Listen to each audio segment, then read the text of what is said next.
Alright everyone, welcome back. This is English Speedrun Restreams and our English language restream of RTA in Japan Winter 2025. Our next round is Paper Mario, any percent, no ACE, and we do have a commentator here to take us through that run. ghostkumo, hello, and thank you for being here to commentate. Hello, everybody. As mentioned, nice starting screen. This appears to be a soft lock. Alrighty, so this is Paper Mario, also known as Mario's Story, as it was released in Japan. Kind of a funny thing with this game, this was originally intended to be the sequel to Super Mario RPG, and then I imagine that kind of fell through when the developers of Super Mario RPG, Squaresoft, they partnered with Sony for PlayStation stuff, and so Nintendo worked with Intelligent Systems, who normally worked with the Fire Emblem series, and they made this game and had quite an extensive development. It was released fairly late in the Nintendo 64's lifespan, and it's one of the only true blue RPGs made for the console. But we're going to be seeing it done on the Nintendo Switch, which I think is interesting because this game has a lot of tricks that have very low, they depend on frame perfect tricks, which this game runs at, I believe, 30 frames per second, so that means you have 1/30th of a second to input several things in a row. But it's going to be an interesting time, so the first 19-ish minutes probably going to be your best time to just get your coffee, get your hot cocoa. I mean, it's still Boxing Day here in the United States and the day after in the rest of the world. But yeah, so this is Paper Mario. Japanese version historically has been the fastest for this particular game.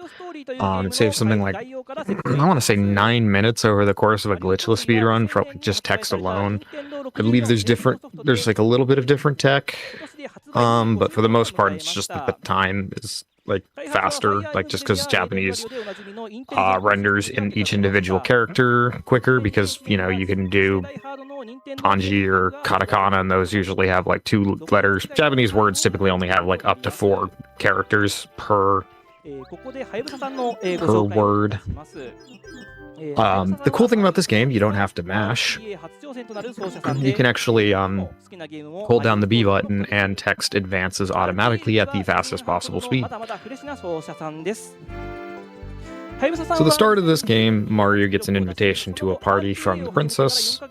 If you watch the opening video, you actually see that Bowser has raided the home of the Star Spirits, these Paper Mario exclusive, angel-like overseers of the kingdom, and they're guarding an object called the Star Rod, which is similar to, but not that distinct, but is legally distinct from the Star Rod of the Kirby series. I say similar to, it's just the look at it, it's just the design. It's said to grant wishes, and the stars usually hang up in the heavens and decide which wishes to grant of those who live in the kingdom. So Mario's coming up here to meet with the princess, and of course things are going to go very wrong very, very quickly.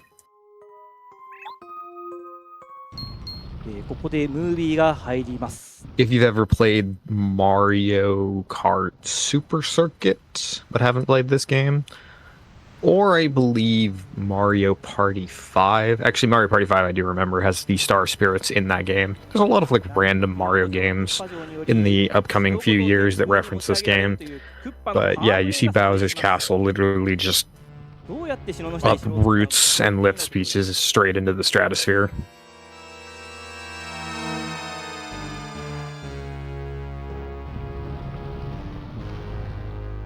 Looks like they're having some layout alterations here. This Paper Mario strangely has a very odd resolution. It's not quite 4:3 if I remember right.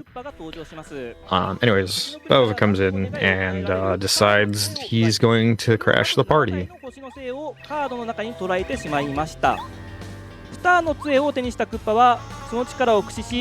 So combat here is fairly standard. Mario will have up to 5 different things that he can put in. For the combat tutorial, you only have the jump action. So you do 1 damage, he does 1 damage, etc. Keep doing actions. A thing to actually note, there is a tiny little bit of speed tech in this game, like every action that you do. So when Mario walks up to do his jump, if you press the A button right as he like stops, you can save, I believe, I can't remember if it's somewhere between 10 and 20 frames. It's like a very marginal amount of time, but it's like, it's because you pick the jump action so often, like doing this does add up over time. It's kind of a subtle little time save. Anyways, Bowser uses the Star Rod to power himself up. Now he has defense, which Mario cannot deal with, so he is invincible. And that's all of our health gone. So this is a scripted loss. People have in fact hacked the game to make it so that you can do more than Bowser's health is supposed to be at, and if you do that, the game just crashes. Because there is nothing planned for winning that fight. Mario just gets knocked out of the castle, and that is how our adventure starts.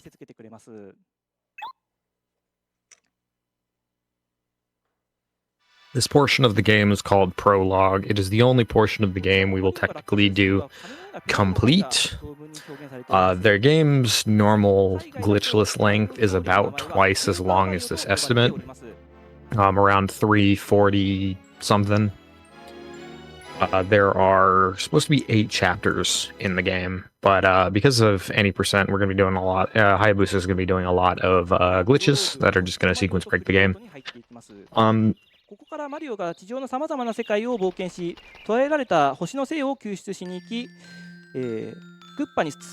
Something to note is that although this game is an RPG, there's a lot of broken stuff that we're going to use that effectively turns this into almost like its own little weird 3D platformer type of run.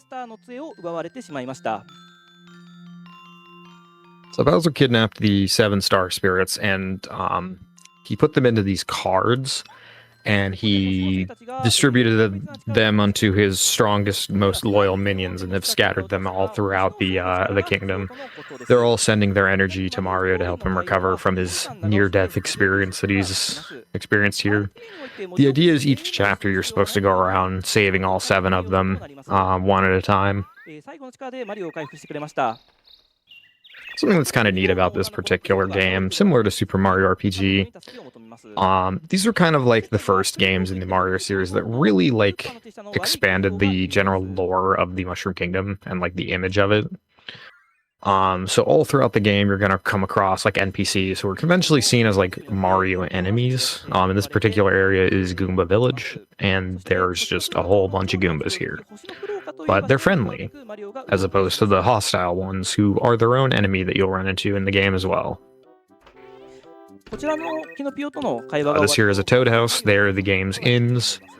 In this game, they're free. In later Mario or Paper Mario games, they tend to cost money because free full heals are kind of busted.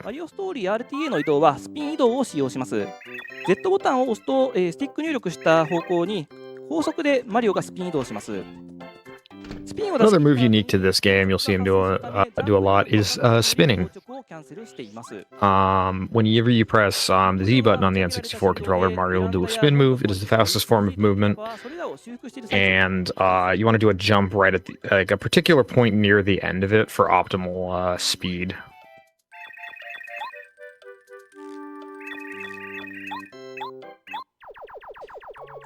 So Mario's been trying to explain to people the vision that he had, his new quest. The gate on the side here has been now fixed, only for Bowser's loyal minion, Cammy, not to be confused with Kamek from Super Mario World. That'll be later this week. Sorry, Super Mario World 2 is actually where she debuts. But this is Cammy, another one of these Magic Koopas is what they're called. Bowser's like right-hand lady, and she just kind of exists to mess with him. So, has just destroyed the gate, and now we need some way to pass. The Goompapa, the dad, says Mario should go talk to Goompa, the grandpa, to go get his hammer to break the big square block that is now blocking the way. Of course, the veranda has fallen off of the side of the building, and here we see one of the very few animations in this game that actually makes use of the fact that this game is made out of paper. They don't quite do as much with the game being completely full of paper creatures until like the second game. Despite being called Paper Mario, they don't really lean into the whole papercraft aesthetic too much early on, but that's okay. It's still a pretty good game. Honestly, like, serious contender for my personal favorite. So he's doing a glitch now called Loading Zone Storage. We know where the hammer is, but when you jump on any loading zone to another screen, there's a frame in which you can input a jump input. So now he's doing a series of what are called neutral jumps. Oh, that's unfortunate. Just barely missed it. Oh, no, he did get it. Okay. Now he's just going back for coins. Okay, so to really explain what should happen there, you do a series of neutral jumps where you repeatedly press jump and then do a neutral input, or like jump while not holding the joystick any direction. And Mario will not enter the loading zone until he has been on the ground for at least 2 frames. So you continually jump, and then he gets the hammer out of the bush when he lands, and that picks it up and skips the animation of you got the hammer. But importantly, it also skips the combat tutorial for how the hammer works. There's a fight there against an enemy named JR Troopa. He's kind of the recurring little minion guy that you fight like 6 times in the course of the game. But you skip him by doing that particular trick. It is very difficult, probably not helped by this game being run on the Switch Virtual Console, which I believe has a decent amount of input delay. So it takes a lot of practice to get loading zone storages down, but you save quite a bit of time executing them.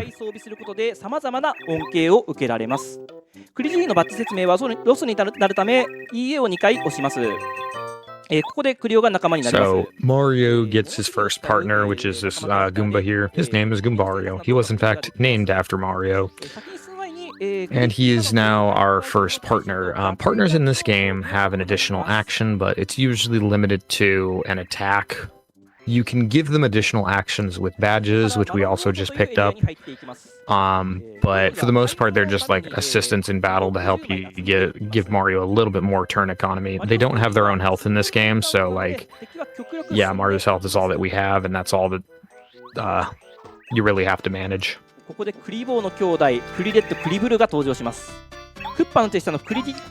earlier on, Hayabusa picked up first of all, you picked up the Power Plus badge, or Power Jump badge, which costs 2 FP, your game's MP resource, and allows Mario to do 2 additional points with his, or damage points with his jump attack. For the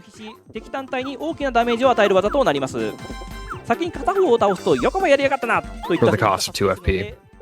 He's going to do a power jump on the blue Goomba here. He did 1 attack with Goombario on the red one. So the red one has 7 HP, the blue one has 6. He's going to go use a Fire Flower that he picked up earlier. This is going to do 3 damage to both of them. And normally when you kill one of these two, there's a cutscene that plays that says, "You took down my brother, I'll never forgive you." But if you take them out both at the same turn, it ends up saving more time than just killing them one at a time.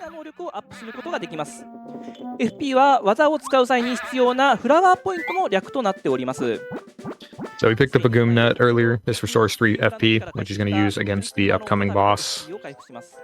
Just saves a little bit of time over having to go all the way back to grab the heart block on the previous screen.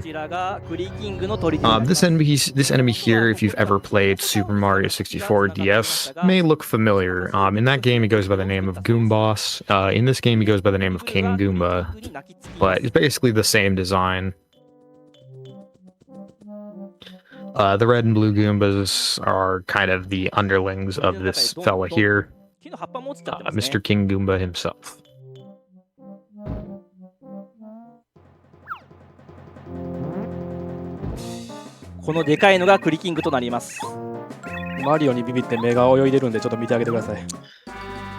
So, you see 3 enemies here. The red and blue Goombas only have 2 HP because they're weakened from the previous battle. He's going to switch Goombario into the front because he does 1 point more damage. Actually, no, he's not going to do that.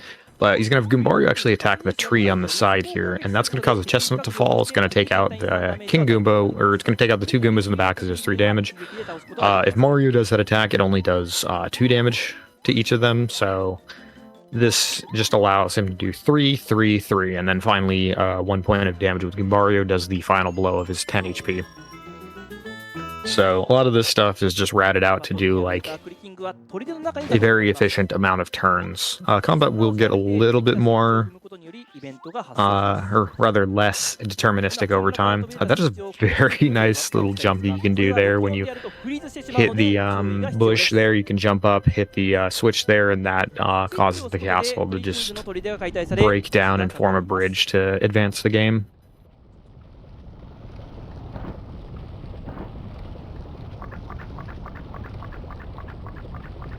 Sorry, if you hear me stop talking at any point in this, give my voice a break, take a sip of water, you know the deal. クリキンが吹っ飛ぶ演出は時代の懐かしさを感じさせますね。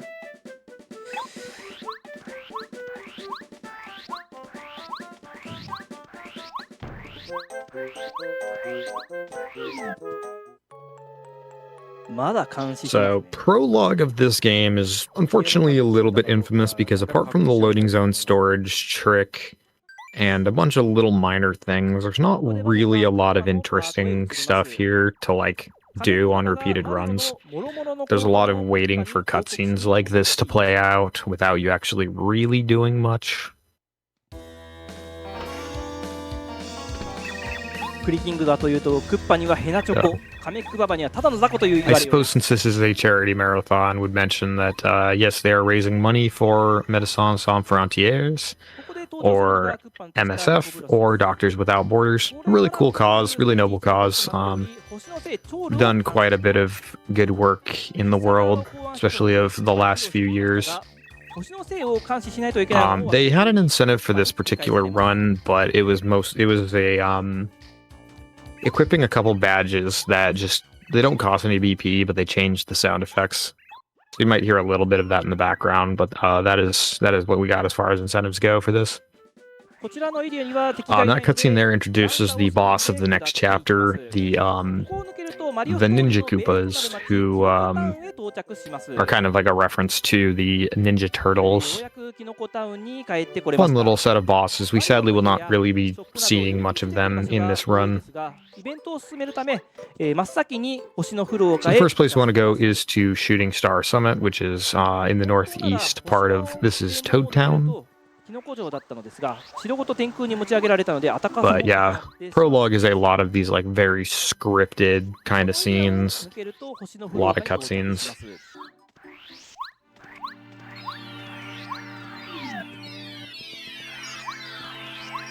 See a lot of like the way he handles spin jumps here.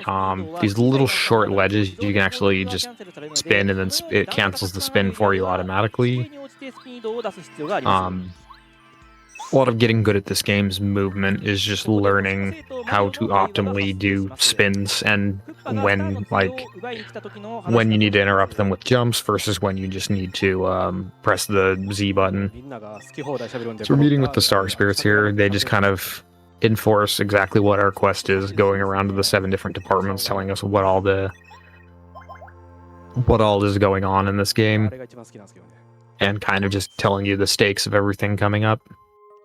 ここでピーチ姫サイドへと切り替わります。マリオが地上で冒険している間に天空のキノコ城ではピーチ姫やクッパのイベントが同時に進行していきます。これもマリオストーリーのシナリオが人気である理由の一つですね。So here Peach is just dejected because her party has been ruined. All of the people who are at the party have been taken captive in Bowser's castle below.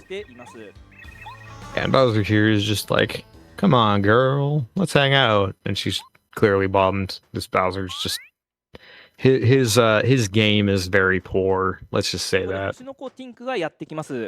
This little fella here is Twink. He is an underling star spirit who lives in the I believe he's from like crossed over. He was like the last star to cross over from. There's an area later in the game called Starborn Valley, which is where like the stars kind of grow up, and then eventually they go into the sky and they become like understudies of the star spirits, or just the residents of the place called Starhaven. Anyways, Peach here has an important accessory called the Lucky Star, not to be confused with the KyoAni anime of the same name. The Lucky Star is a very useful item. I'll explain it in just a little bit because she gives it to Twink to bring over to Mario. Obviously, there's not anything she can do from space, but because Twink can fly, she kind of uses him as a liaison to communicate with Mario and just tell him, like, hey, you're supposed to go here next, like look for a thing next, here's something useful. In this case, he gives us the Lucky Star, and we're going to get a tutorial skip here, but the Lucky Star allows you to perform what are called action commands. It's the fancy way of saying, timed hits. So if you time your jump with power bounce, you'll do 4 damage instead of 3. Almost every attack in this game has an action command.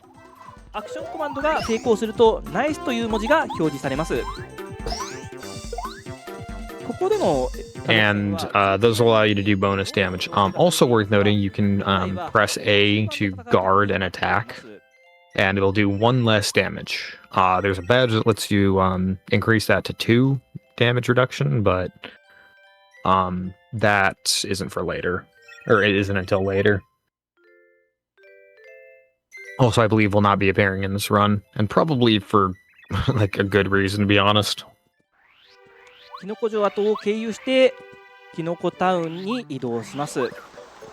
It has admittedly been a little bit of time since I commentated an 80% run, so if there's newer techniques you hear me reacting, yeah, that'll be why.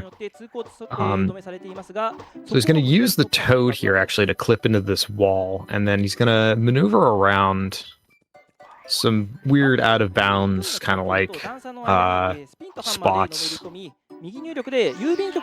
this is going to allow him to hit the east loading zone from out of bounds. There are 4 NPCs blocking it. There are these 4 toads of the same color of the Ninja Koopas, which is obviously not important, is why I said it. No importance whatsoever.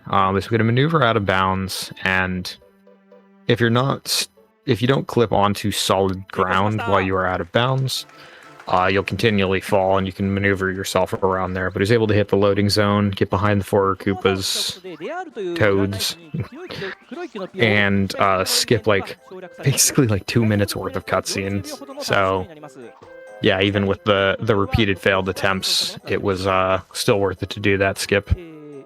パウブロックを入手しましたが、敵全体に2ダメージを与え、ノコノコ系の敵をひっくり返すこともできます。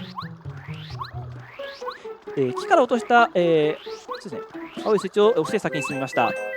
レンガブロックを素早く叩き、最大10コインを入手します。So you're gonna want 50 coins by the end of the portion of the chapter we're doing here. This is the Attack FX badge. That was a incentive, which looks like it has been met. You need to hit those 3 blocks in particular order, and then hit the badge item block. This is Koopa Village. It is currently being terrorized by these little fuzzies who just love stealing the shells off these turtles' backs. Never mind reptilian anatomy. That just appears to be a thing that you can do in this universe. I mean, it is Mario, obviously. Kick the shells off turtles all the time. This fella, his name is Cooper. Unlike Goombario, whose overworld action is just lore, Cooper actually has a useful overworld action, so we do need to get him in order to get to the dungeon of Chapter 1, which is the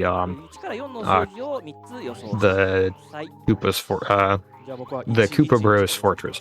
I keep calling them the Ninja Koopas. That is what they are, but they go by the name of Koopa Bros. I don't know how I forgot that. 左から1、2、3、4を3回繰り返します。 These fuzzies here like to play a game and save or lose a little bit of time here based on whether you get lucky on which trees they go into. So that, I believe, is the optimal first one.1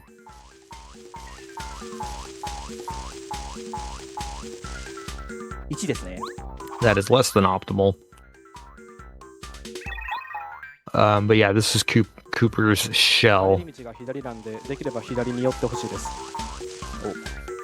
いいですね。 Okay, so that's still pretty good. 311でした。会場で予想が当たったという方いらっしゃいますか？ Somebody has on like a twink mask on the side there. That's actually kind of cute. あ、いない。まあ、当たったという方は、何かいいことがあるかもしれませんね。なかなか当たらないんでね、これ。だから配信でもしかしたら当たってる人がいるかもしれませ So ん。 once we get him back his shell, Cooper joins the ソ party. ロモンからカメキの甲羅を取り戻し、カメキが仲間になります。 And the fuzzies that we took the shell back from are none too pleased. So they have 3 health. I'm just going to use a POW block, which does 2 damage to all enemies. And then Cooper has a ability called Power Shell, which costs 3 FP and can hit all targets. So he only needs to do 1 damage, so he doesn't need to hit the successful action command there. アクションコマンドをためずに打った方が早くなります。これによってのこのこ村にようやく平穏が訪れます。 Alright. Next objective is, of course, ポカポカロードへ引き返します。 Koopa Bros Fortress. のこのこ村に戻りましたら、帰りの草むらから1コインを入手します。草むらから出るコインはどこに飛ぶかわからないため、基本的には一度進行方向と逆のキーを入れて対応します。一番終わってる方向に飛び寄った。ちなみにこのエリアに生えている青いつくしみたいなのはキャンディーバーという名前がついています。左のキャンディーバーの周りを、くるくる回るとハートを落とすという小ネタもあります。ここは道に落ちているコインは真右スピンで回収できます。 Surprised they don't grab the Thunderbolt anymore. I think that was in the route at one point. But that floating, that item on that floating box there does 5 damage. It does pick up the Fire Flower, and that I assume is for multiple damage. Again, it's been a little while since I looked over the any percent route, so I don't remember everything by heart of where everything ends up being used. ここでノコブロスの砦に到着しました。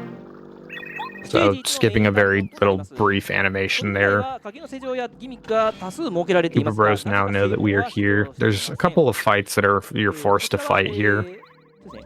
This Koopa here gives you that's unlucky. 本当はここで先制攻撃を取ってノコノコの防御力をゼロにするというのが最速になります。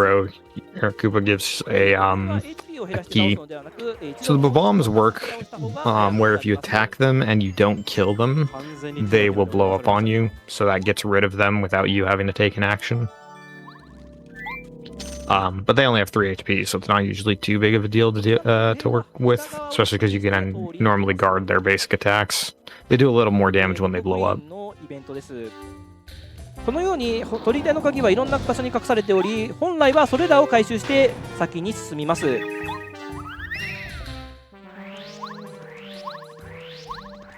次に牢屋の裏の隙間から侵入し、 So back here you can flip through the cracks in the wall there to pick up the power bounce badge, which is by far the most potent badge in the game. Like, they kind of underestimated how abusable it is, such that in the sequel, Paper Mario: The Thousand-Year Door, it's also like the best badge in the game.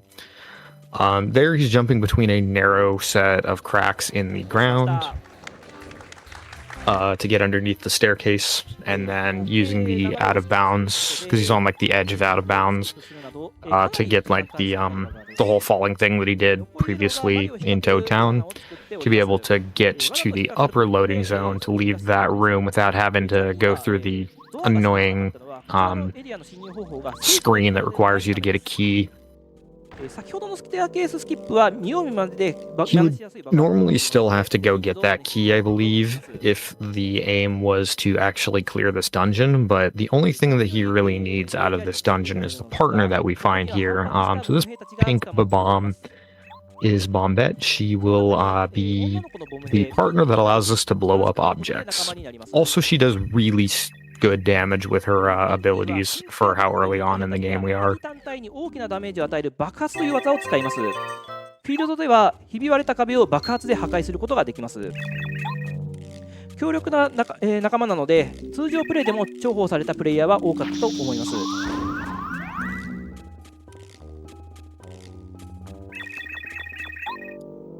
You actually ask her a bit of a funny question, which is, if you could have blown this up and gotten yourself out of here, why didn't you sooner? She says, well, basically when I got locked up in here, I just got so mad I just blew up on repeat over and over again, and admits that it was a very silly thing to do.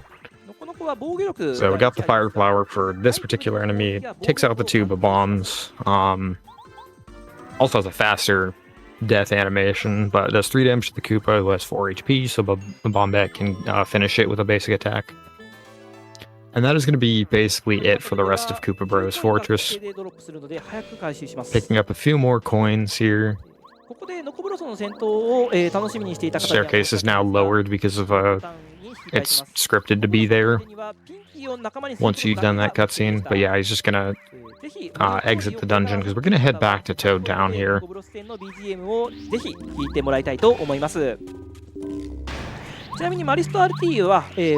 So Toad Town effectively works as the hub for this entire game. Pretty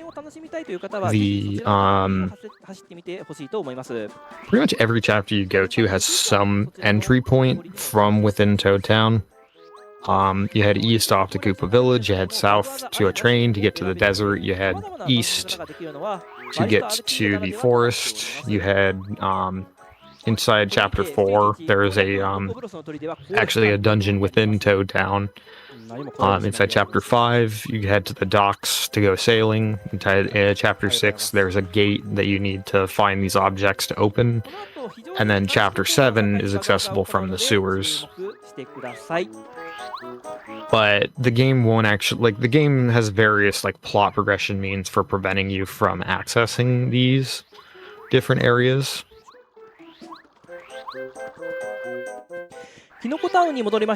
However, a lot of them are still there. So first thing he's going to do... he's not going for loading zone storage here. Okay. There's a strat using loading zone storage. It's faster, but he's going to use this NPC here to clip him out of bounds and get to this out of bounds territory, and then he's going to hit the bottom loading zone in a particular way. There's a roadblock there that's normally there to prevent you from... to prevent you from getting by, but using the by entering this loading zone from a weird angle, it's going to allow him to clip out of bounds when he enters it, and then bypass what are called the logs, the rubble that prevents you from advancing to the next part of town. And that's log skip, and it was a pretty significant time save over the olden route. So this is what one of the main reasons we get Bombette is to advance to this next area. So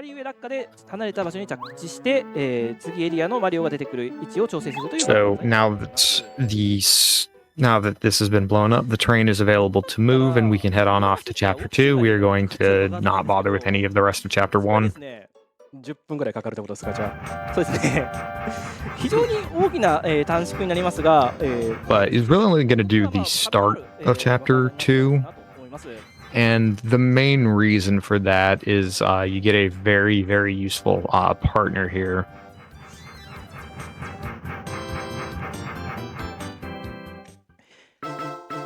ステージ2、アラビン遺跡の謎です。山、砂漠、遺跡から成り立っているマップで、ここからは難易度もしっかり上がっていきます。下から降りるとゴツゴツ山というマップに入っていきます。ちなみにゴツゴツ山ははやぶささんのお気に入りのマップらしいです。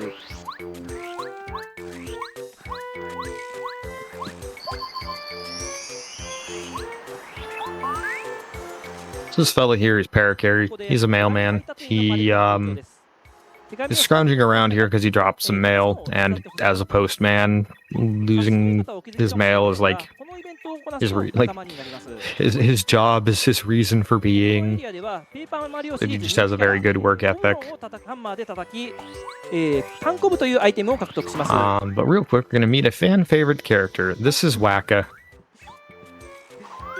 単行部は食べると HP When you hit a wacka, it drops a wacka bump, 売り値も高いため金策アイテ and ムとして活躍し those ます they heal for 25 HP and 25 FP, so they're just an absurdly useful healing item, even in like the very end of the game. 今手紙落ちてましたけどスルーしました But here he's actually going to be using the wacka bump for 防御力も高いので初見では苦労させられるモンスターですね for selling because they sell for a lot of coins. カウントしますピンキーの聖戦攻撃とガツンジャンプで倒し、戦闘後マリオのレベルが上がるので FP を強化します So off of that enemy, he gets a little bit more coins, and he'll hit level 2, which will allow him to pick between HP, FP, and BP, and that will パレッタがいないと取得できない不思議な種を崖を飛び越えて無理やり取得する技で、ともなく緻密な入力 he gets the additional FP, which is just going to be useful for combat. You actually want to keep your HP fairly low in this game. Trying for a little out of bounds clip here.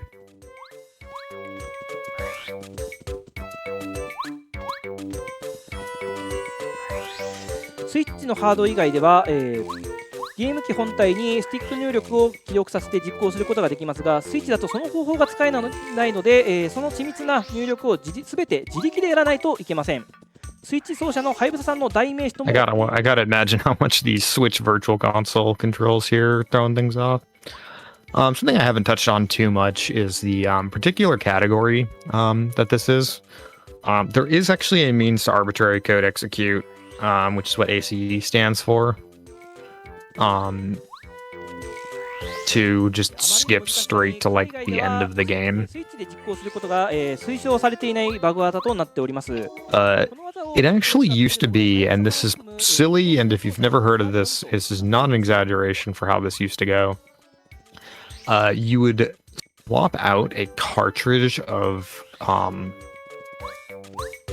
Paper Mario with a cartridge of Ocarina of Time, a game so infamously broken that it is actually usable to break another game. ちなみにはやぶささんが最も習得するのに He's talking to the bulb here to get a seed. ただこの技もスイッチでは最上級者チャート以外では使われないので初心者のうちはできなくても問題ございません。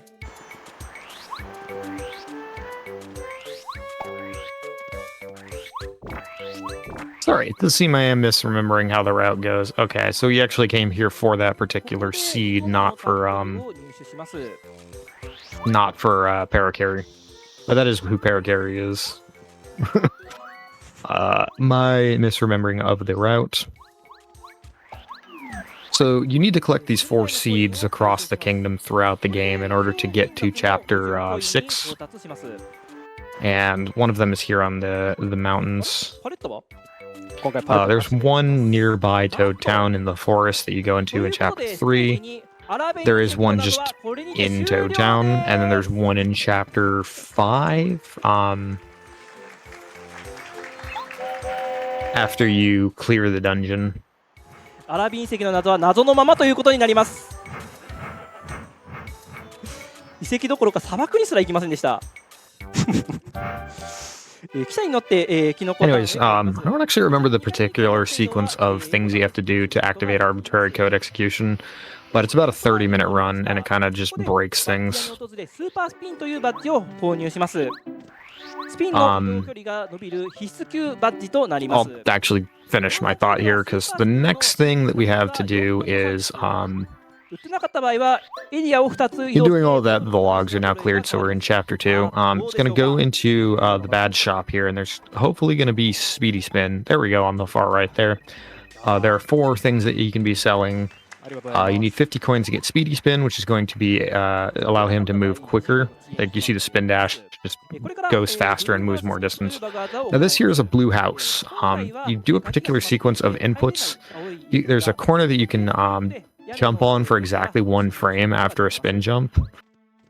And if you maneuver the joystick in a particular kind of weird way, you can actually clip into this house. You're not supposed to be able to get into this house until like at least after chapter 5. From the sewers. Not having a lot of A lot of luck with the timing on this. 青いの角に、見えない足場のようなものがあるのですが、 Almost. ネュートラルジャンプをすることで2段ジャンプを出すことができます。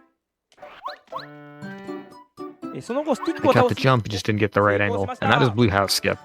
So this allows you to skip into the Chapter 5 portion of いや、こ the れ練習 sewers. でマジで全然出なかったんで。 Don't worry about this fella here. We need Bombette to blow this wall up, but this is like just behind the Chapter 5 pipe. So the sewers, apart from the one time you absolutely need to come here to advance the game,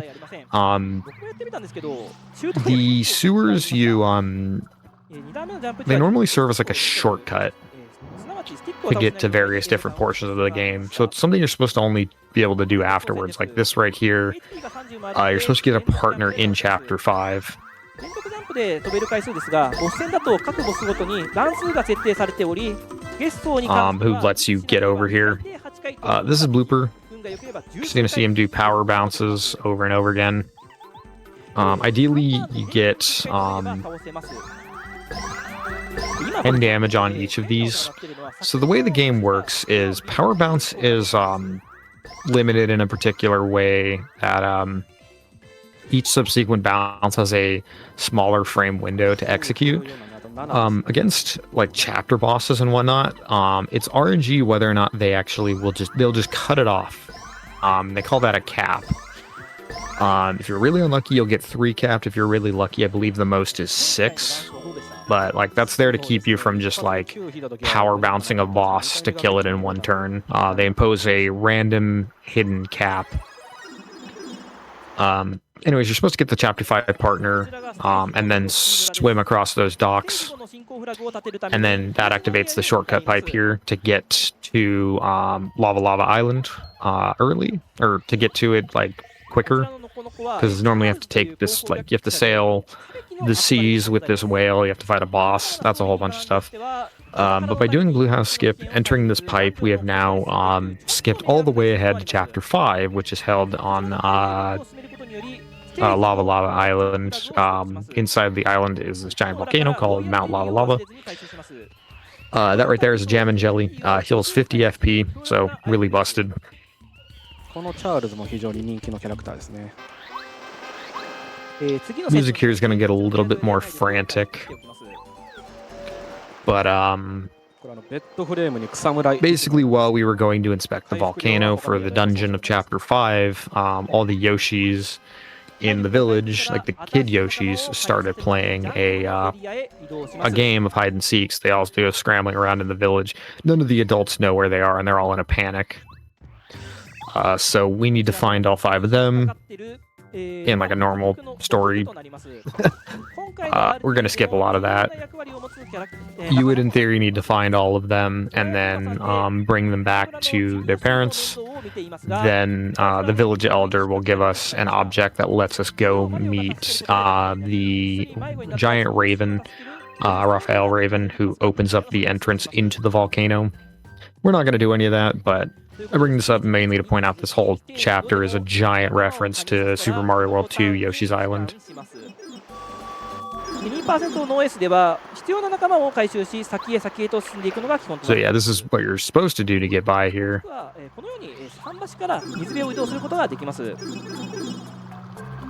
But mainly came here to get sushi. Partner number バグ技を行います。 7. 3年ほど前にアメリカのグローバル There's 8 partners in total. We're only going to get the ones that are like absolutely necessary to beat the game. But doing all that is advance the game to chapter 5. なのでご覧いただきたいと思います。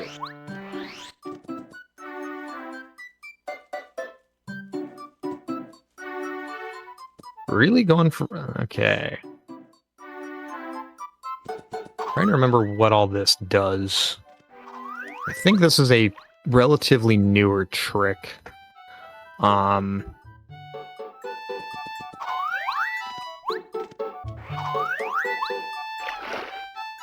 Okay, so that allows them to clip into ground. There are a few different places you can do this. I'm actually not familiar with this particular strat. This is a little newer. But this is going to allow him to be floating on sushi while surfing around. It's going to just kind of break a whole bunch of different 不 things. 遇の悪魔って言われてますね。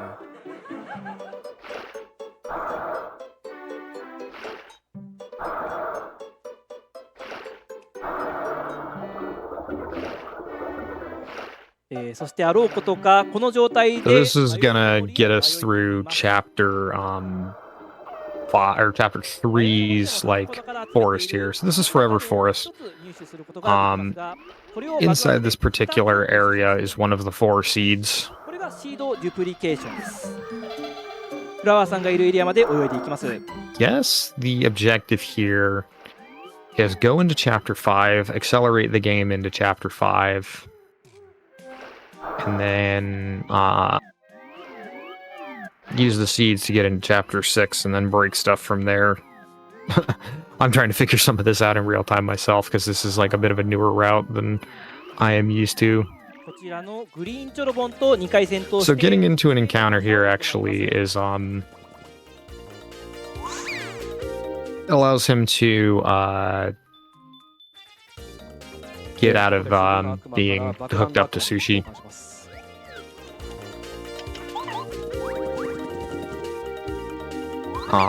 Switching partners there allows him to get off of sushi basically. この状態でフラワーさんに特殊な話しかけ方をすることにより This is another Babold gets one of the 利 seeds. 用することができます。不思議な種をもらった後、残り2ページのテキス This トを text storage, I'm not sure how this does. So he's talked to the NPC and he's got 通常通り話しかけて the NPC's text stored on the screen. 下手をする Oh, と okay, okay. 爆技なので Now I remember what this does. からお願いします So that allows him to duplicate a seed. は簡単で3場所の特定ポジションで左下 The game only checks for 4 seeds when you go to 位置調整は映像をよく見て、真似してみてください when you go to turn it in. So by hitting that loading zone and then going back, he just exited Forever Forest, which is kind of a looping dungeon. ここでリップと But いう yeah, since he grabbed the 4 different seeds, he didn't have to do anything on. He didn't have to actually beat Chapter 5 to get the seed at the end there. It's just it has he has 4 seeds to now give. なので複製した青色の種は最後に植える必要があります。植える場所注目です。 And all of this allows him to skip having to get paracarry as well. So yeah, the game only checked for the 4 seeds that he gave, and now he can access Chapter 6's area, Flower Fields. 結構ザルですよね、これね。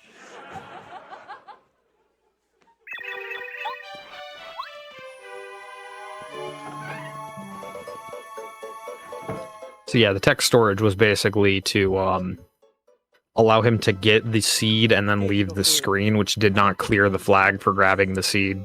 怒涛の展開でボスを一体も倒さずステージ6まで来てしまいました。 Chapter 6 here, Flower Fields. You're supposed to go around and basically solve a whole bunch of these problems because these clouds have come in, covered the sky, and I mean, if you know anything about flowers, they need sunlight. So what he's going to do here is he's going to do loading zone storage on this particular loading zone here. You're not supposed to be able to get here until after you've solved like 3 of the flowers problems in this area. But at the end here, you're supposed to meet with the sun itself, who is no longer able to go into the sky. Don't question the physics of that. And after that particular sequence is where you get this chapter's party member. So skipping basically doing everything in the chapter, thanks to loading zone storage shenanigans.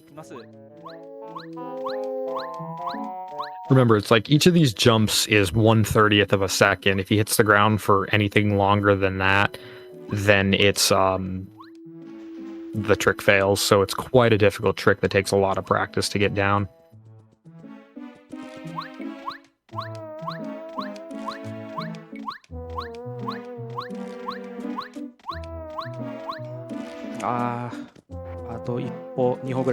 Really having a bit of trouble with this. It's a lot of jumps, but you also need to like get to the correct position to make this work.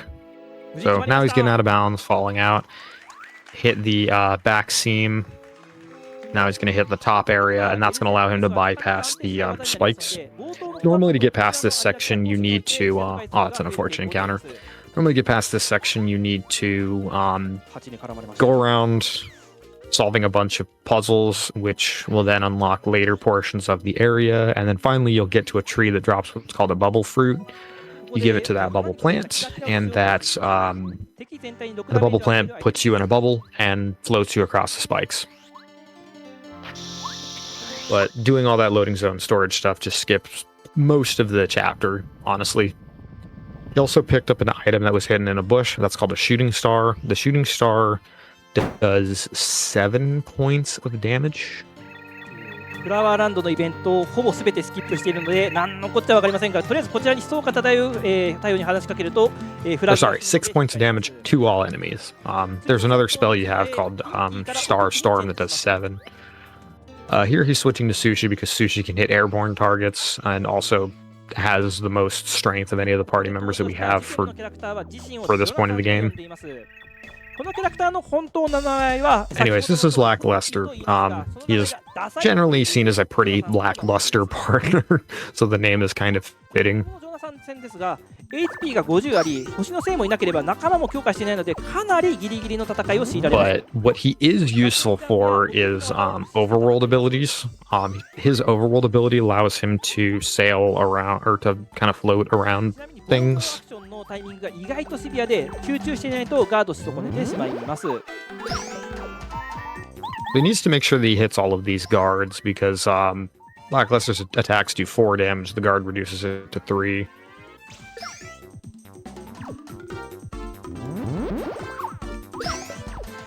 HP が1になったら That allows him to survive with just 1 HP. Does actually use the Whack-A-Bump for healing. Okay. I'm used to it for being selling. I apologize for spreading misinformation on the internet earlier. That is one of the main uses for Whack-A-Bumps, and it has historically been in the route. Here he's just using the star, the shooting star for a little bit of extra chip damage so that this fight ends 1 turn faster. 弱点となる敵はいません。星のせい、ハールが使う星の降るよりも星属性がついております。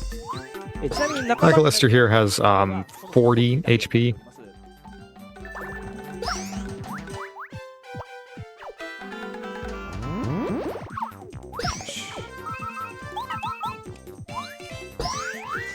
So yeah, it's just enough off of the Whack-A-Bump. ありがとうございます。戦闘が終わると彼女のポコナが来てポコピーを許してほしいと懇願してくるので許すを選択します。Lackluster's girlfriend comes in pleading with us to spare him. 選択します。これによりポコピ He ー just is like, "Aw, you're so lame." このキャラクターは仲間の中でもズバ抜けた There he asks you, like, "What are you even fighting for, man?" The second option has like slightly fewer text boxes. 短縮技をちょっと試してみます。But now we have Lackluster, whose overworld action is super busted. ポコピーに乗ったまま Even doubles up on input there to heal during the cutscene. That's very that's very snazzy. I haven't seen that. 会話を進められます。最速で決めた2秒の短縮になります。で、フラワーランドの入り口でセーブをします。カエルどこやった？ So he's going to return to Chapter 5. He no longer has Paracarry, which you would ordinarily need in that dungeon, in that dungeon to get around. But since he has Lackluster, Lackluster can also get around the volcano. Now,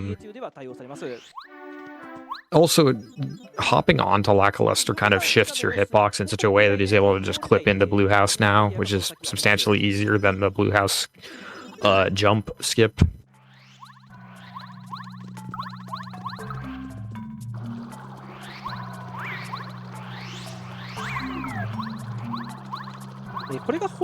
He's also able to use Lackluster's ability here to go and access you can get this at any point after you get him. I think the game generally wants you to come here after Chapter 6, but oh,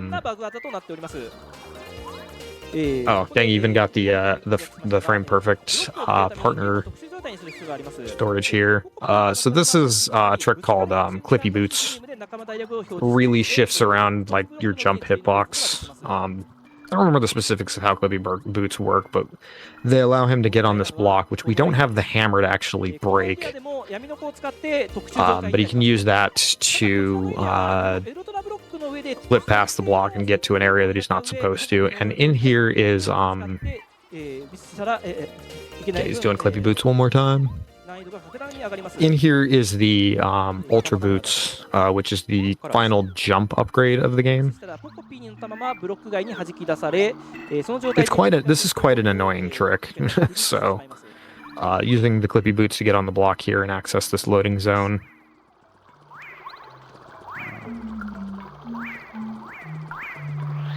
Trying not to get into an encounter because that throws things off. Careful manipulation around the seams of that door there. But this gives him the upgraded boots. So instead of each of his jumps doing 1 damage, they now do 3. And he can also do the spin jump, which breaks anything below him. Also gets him this life shroom, which life shrooms, apart from selling for a lot of money, they're most useful because they give you 10 healing whenever your HP hits 0. If you ask me, they are a contender for the most broken item in this entire game, because of just the sheer amount of things that they not only allow you to bail out of, but they also just allow you to like plan your HP around. By advancing the game into Chapter 6 and getting Lackluster, all previous stuff has been done, so now we have the zipline system into the Chapter 5 dungeon all set. So I was going to play through like most of this dungeon as intended. Thankfully, some of the cutscenes that are normally here are skipped. Lackluster can sail across the lava himself, so he doesn't have to worry about the platform cycles or anything like that, dealing with the enemies. And they fully intended you to be able to explore around with him here because of the way that they set up the lava pools. There's normally supposed to be a block guarding this door here, but he's cleared that out. By just advancing the game past Chapter 5. Some of the, like this particular rolling block here, that's scripted to happen once regardless. But, yeah. Most, like, cutscenes and whatnot aren't there. Here, here Lackluster doesn't sail you across, so he did have to make the jump.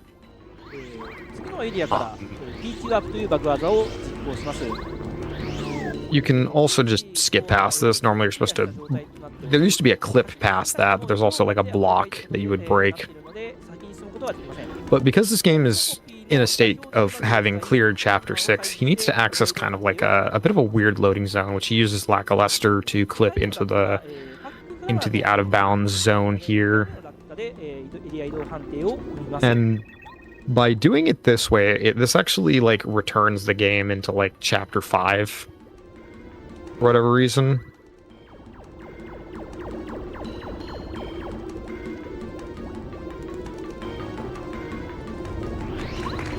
So this particular loading zone that he just accessed, you're only supposed to be able to get to, like, this next sequence once.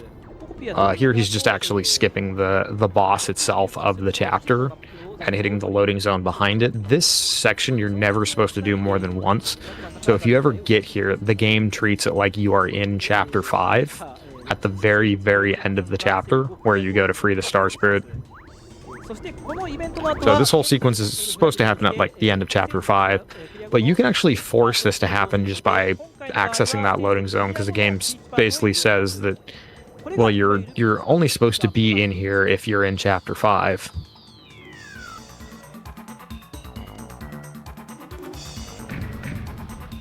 So it's going to be a bit of the overlap of boxes there, but that is the sequence to the end of Chapter 5. Peach is going to go around the castle here It's gonna be like a whole quiz sequence that they go through. It's kind of this is just kind of like cutscene filler content. Really quickly, I have to go use the bathroom, so if the host wants to say anything, introduce himself. Go ahead. Absolutely. I will keep chat company while you're out. Yes, you are watching RTA in Japan Winter 2025, the English Restream. I'm Bobby Blackwolf. I just slid right in for this Paper Mario run.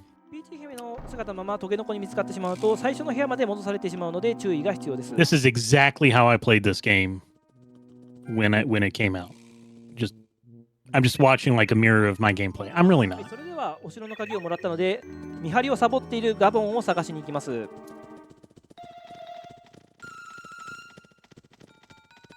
while we're going through this, I'll let you know that we are benefiting Doctors Without Borders, !donate in chat if you want to make a donation. Right now we've raised over 2 million yen for Doctors Without Borders so far throughout the marathon.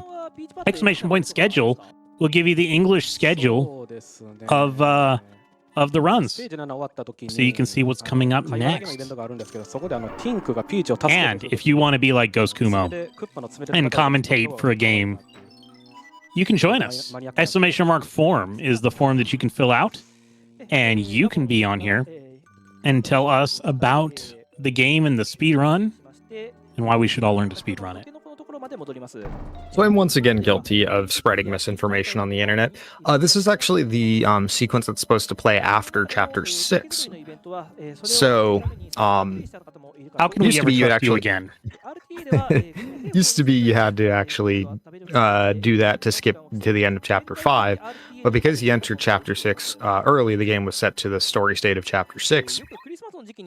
And then clearing the volcano, the game reads that as you have just finished a chapter, but because he was in Chapter 6, it skips to the end of Chapter 6 instead.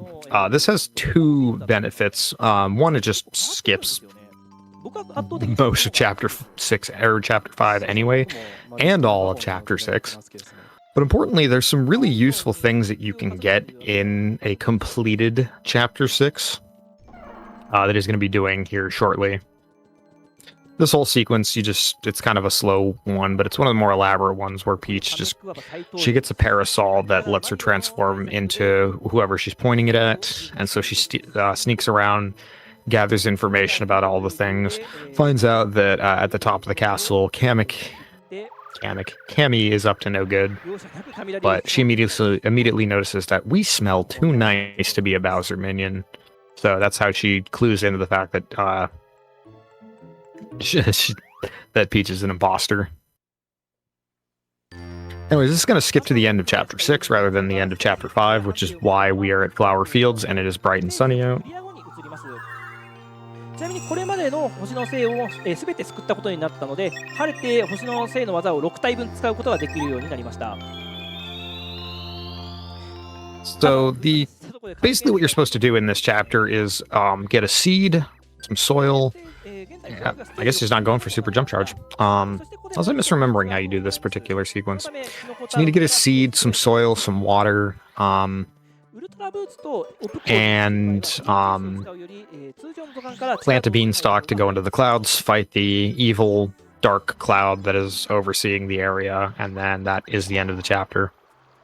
But instead, we are now going off to Chapter 7.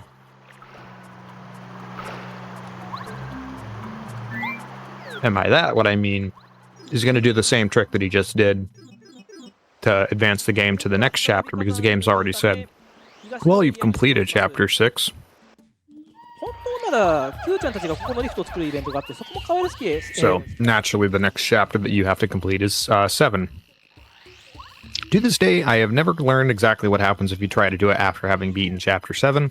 I would assume the game just crashes, because a lot of things crash this game. それを回収することで、先ほど、地下道で披露したクリッピーブーツというバグ技は、行う必要がなくなります。ウルトラハンマーは、パレッタさえいれば取れますので、特に困難することはありません。ちなみにステージ6終了後に、豆の木で、雲の上に登り、ジャンチャージ S という、マリオの、ジャンプ攻撃を強化するバッジを取ることが 2% ノー S では主流となっておりますが、はやぶささん、今回それは取れませんでした。ジャンチャージ S を取る場合は、マリオがジャージを積みまくり、終盤のコアッパやクッパなどの、ボスを、連続ジャンプ Sorry, I'm just over here munching on some Christmas chocolate. The best kind of chocolate, the kind somebody else buys for you. でもお話しした乱数が大きく関わってくるため、 That's what was in my stocking too. リスクも伴う Nice. 形となります。今回はジャンチャージ S がないため、どのようにしてクッパを倒すのか、マリスト RTA を見たことがある方も、お楽しみいただけるのではないかと思います。は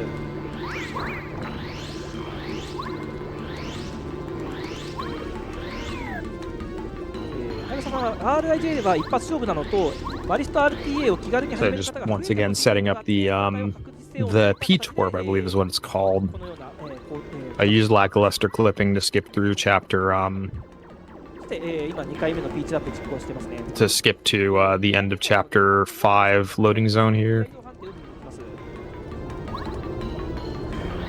Because again, you're only supposed to access this particular loading zone once, so doing it automatically puts the game to thinking this is the end of chapter 5 sequence.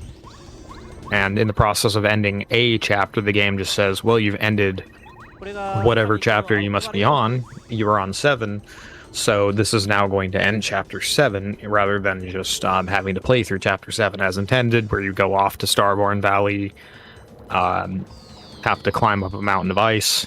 It's a nice dungeon. Probably my favorite scenario in the entire game, personally.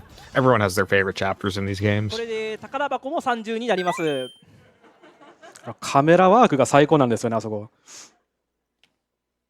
Are we Thankfully, now up this to whole- like 3 or 4 chests there on top of each other? 3. なので少々不安になっているピーチ姫ですが、まだ1時間ちょっとしか経ってない。 Normally beating it the first time is supposed to cause the first one to appear there, but now we get a different Peach cutscene. This is the one that's supposed to happen at the very end. And of course, この後のカメックババの歩くスピードがめっちゃ Peach is 速い just ちょっと見 like てあげてください obstinate with Bowser, saying, 確かに。マリオが7体全ての星を leave and I'll be happy. Just like, oh, don't be like ボス that. いっぱいも倒してないのに年のせいで全部マリオの手に渡ってますからね Cammy, if you want to say Cammy reveals Mario has found all of the star spirits, quote unquote. 可愛いですね And so Bowser's like, all right, well, we need to set up our final obstacle for him, because now that he has all the star spirits, he's going to go to Starhaven and then finally raid Bowser's castle. ステージ6クリア後のフラグを持ったままピーチアップを行ったので、ステージ7 I don't know how loudly the music is coming in here, but I'm going to leave y'all to enjoy it for a little bit, because this is one of my favorite themes in the entire game. Basically, this is just going to be backtracking to the start of the chapter, to the sewers. And then finally going to Shooting Star Summit to head to Starhaven. ここで雷ドッカンとキラキラ落としを回収します。 That is the Thunder Rage, deals 5 damage. And then the Shooting Star, which deals 6 damage, both to all enemies. Since we don't need to come here, you don't need to worry about those walls. Normally games like these items are useful. If you put in some garbage here, you, 今回クリア okay, that's what he does. If you put in just some random items there, the game just wants an item to be in those slots, so that's how you can get those items. You just exchange worse items for better ones. So that blue block that he just used was a power-up block, and he used it to upgrade Goombario. I guess it's going to be the means to getting around the super jump charge. Earlier I had said chapter 6 would provide resources, but turns out I guess you don't need super jump charge. Instead, he upgrades Goombario, and then Goombario is going to use his charge ability, and that's going to allow him to do like a whole bunch of damage in a single attack by just repeatedly charging up. What he also picked up there was called a Repel Gel. It's hidden behind that tree. There's a handful of them in the entire game, and it gives Mario 2 turns of invulnerability. It is a really powerful item.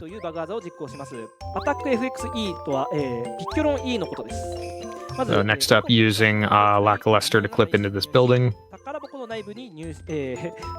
内部に入っていた宝箱を入手するというバグワードです。こちらのピッキョロン E は And that is a badge. Trying to remember what that badge is. Up here is a just the exit. Okay, that's the attack FX badge. So that changes the sound of of Mario's jump and hammer actions. この地下道のスーパーブロックでは、ピンキーをスーパーランクに There's another super block in here, which he's going to use to upgrade Bombette, which I believe is going to be for like a single fight. ちなみにステージ5でウルトラストーンというアイテムを入手することにより、スーパーランクの、仲間を Technically, you can get the same out of upgrading Sushi's attacks, but Bombette's bomb is like, I think, a faster animation and has a few different use cases. But yeah, so now he has basically, according to the game, saved all 7 star spirits in about an hour without having actually completed any chapter. Also grabbed the blue key to get out of the blue house naturally. And just heading off to Star Haven. そうですね。 That'll provide the ship to get into Bowser's Castle, which is just as broken as basically the rest of the game. 僕のオズモーンとかの BGM が好きですね。で、フィールドで言うたら、そのステージ7の、寒い寒い村、さっき通ってきたとことか、あとフラワーランドが平和になった後の BGM が好きですね。僕はドカボン戦の BGM ですね。こんな感じで思い思いのお気に入り BGM があるというのもマリスならではだと思います。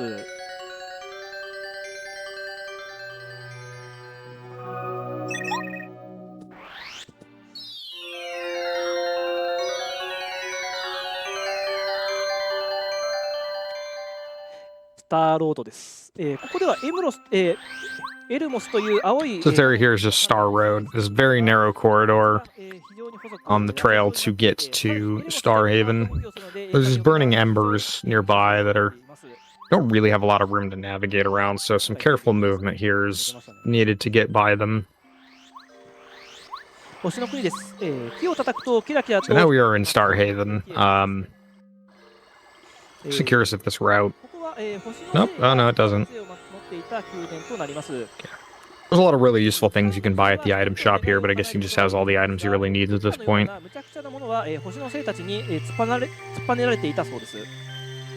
こでクッパは無理やり奪いに来たということですね。もういよいよ終盤という雰囲気が漂ってますね。ここでスターフラッシュという星の杖の技を使うことができるようになります。この技はクッパがスターの杖で無敵状態になった際にそれを解除する技です。また雑魚的の特殊状態も打ち消すことができます。 Doesn't really talk too much about the music of this game. I really think the soundtrack of this game is really good. I mentioned it a little bit in the previous chapter, but something that is worth noting is the Japanese and North American versions of this game have like slightly different soundtracks. Like the instrumentation of a couple of the tracks in the game is different. The little jingle that plays when you get a partner is different in this version. But the final dungeon has slightly different instrumentation, and the final boss theme is also slightly different in the Japanese version. Honestly, I think the North American versions of most of the tracks are better, although I do like the partner jingle in the Japanese version more. それは任せてください。皆さんもよければコメントで一つ願い事を書いて。 Alright, despite the fact that we are in the stratosphere, we can't just fly up to Peach's castle. Apparently, we gotta raid Bowser's castle. 大魔王クッパです。最も気の抜けない区間となります。星の船から降りクッパ城に乗り込んでいきます。ちなみに今止まっていたクッパの乗り物はクッパクラウンと言います。クラウンは王冠という意味ではなく道化師という意味らしいです。 Of course, the very first door in Bowser's castle is locked, so we need to go and get a key. This Koopa Troll enemy, that's his name. He has the key.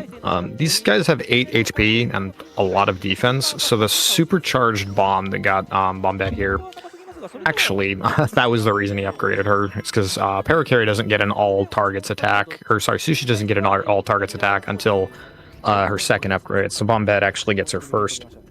And then does 6 damage, which since the Koopa Trolls have 3 defense, means that he only needs to use a Lightning Rage plus Super Bomb charge.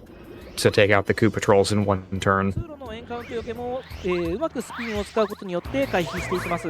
そのあたりも慣れないと、少し難しいです。 So this part here is, honestly, if you ask me, one of the more, sorry, I'm remembering glitchless. There's a part here, there's like 2 stages after you get trapped by the door. One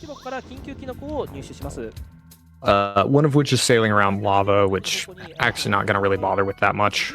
Other life shroom here, very useful for the final boss.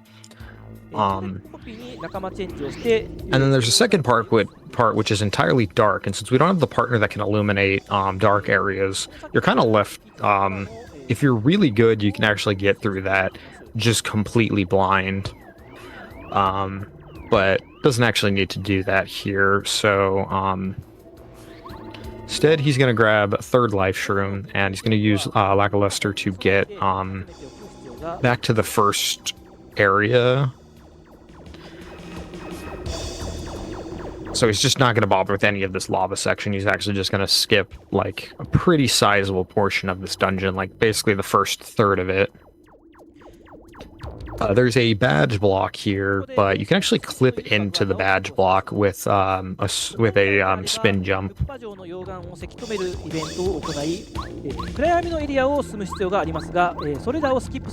Or just jank loading zone. Okay.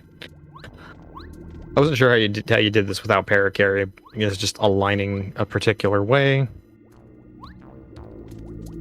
And then lackluster clipping. Okay. I like the Yoshi sound effect on the hammer.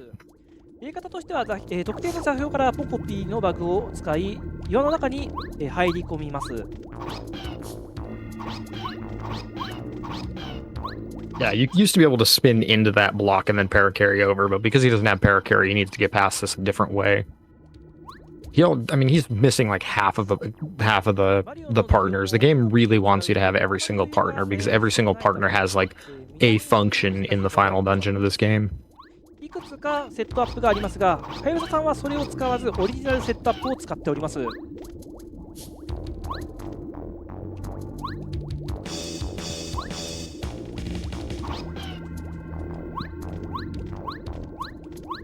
ちょっと家と環境が違うんで、これだけは時間いただきたいなと思います。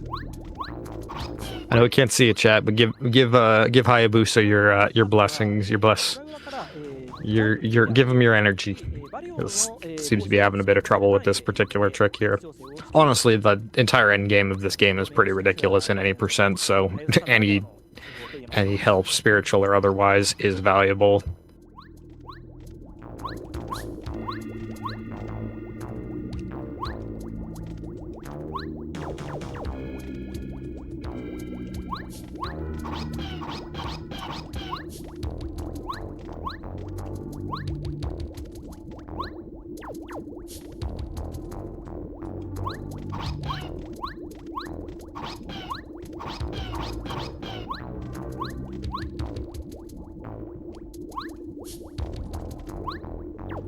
はやぶささんの自宅のプレイ環境は、ゲーミングモニターを、使用しているそうで、モニターとの距離とも、近いそうです。はやぶささんのセットアップを真似する場合は、モニターに近づく必要がありそうです。Side note, the final dungeon of this game actually is a really cool idea for a boss theme. It's something you don't see too much in RPGs even to this day, where as you get into it, like additional instrumentation gets added into the theme.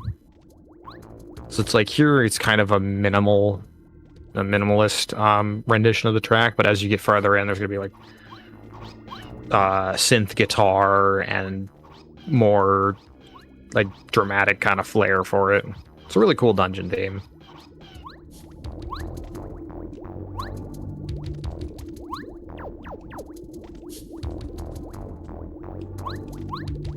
This is the type of thing that you get in the practice room very first try, like multiple times. Then you get on stage. This happens. It's also the opposite, where sometimes you'll just like have so much trouble in the practice room trying to get it, and then like you get it first try during the run, and you like, yeah, the opposite's happening here. But basically, the point is, it's like this skip just kind of decides the fate of your run whenever just like the stars align, no pun intended.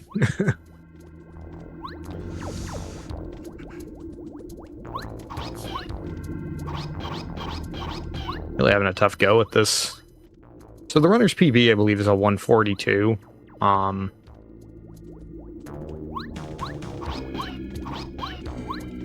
So there's about 13 minutes of like wiggle room for marathon stuff.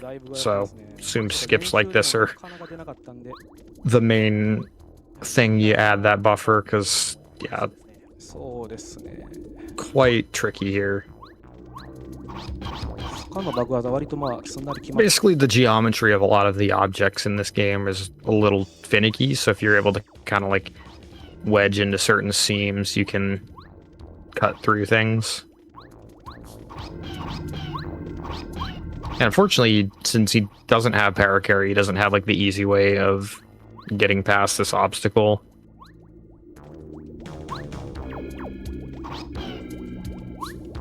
Kind of just one of those like big route changes that in practice really doesn't save as much time as you would think. But because like while you save a lot of the initial time, you bleed out so much from just like having to do slower skips like this.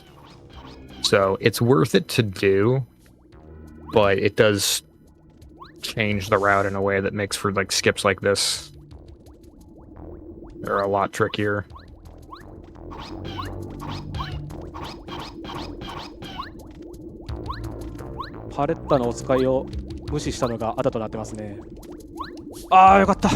There we go. First time. Every time, first time. This is not a very easy speed game to learn. Like, I have tried. I mean, this is like my favorite game of my childhood, so like naturally those tend to be the games you gravitate towards for your first speed game. While I did learn a Mario RPG in the form of Mario and Luigi Partners in Time, and I have done some rando runs of this game, I never actually learned 80% properly because, yeah, the clips in this game can be brutal. So skipping that door skip, like the whole lava and underground section, I'm pretty sure even with all of the failed attempts there, he still saved time over trying to play that section legit.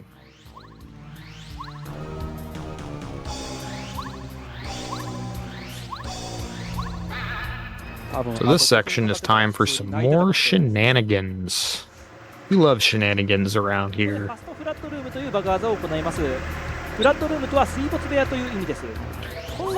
you're supposed to raise the water level and swim around a sushi, but you just use Lackluster Clip to just become Jesus and walk on water. まだ、ポコピの座標抜けを駆使していきます。その後画面外に落下し、マリオをお城の鍵の真下へ配置します。Yes, going off to the back here allows him to get to the lower level and not drown.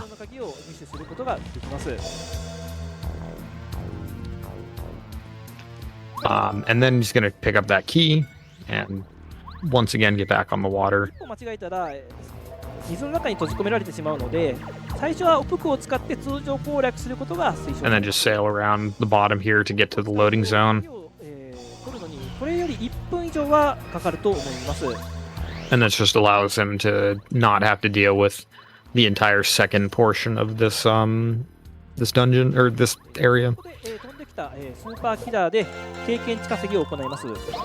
HP が3しかないので、聖戦ジャンプの後、ポコピーは何もせず自爆させて、戦闘を終わらせます。So he lets the enemy explode on him, and this gets him 36 star points, which is just enough to hit level 3. Yeah, we are in the final dungeon of the game, and we're at level 3.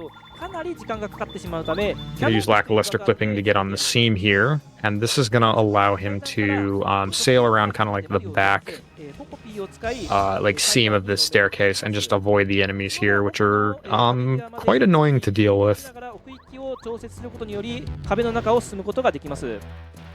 これにより全てのスーパーキラー大砲の戦闘をスキップすることができます。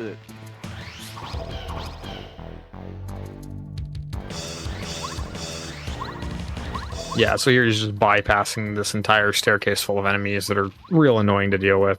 So skips all that. I forgot you can jump on the bones. さすがのワガード精度といったところですね。ここでは、石像を、先に押して先に進みます。位置は、右左真ん中という順番です。そして今、次の戦闘に、備えて一気に変更しております。So here you're just kind of supposed to scramble around and find the correct load zone.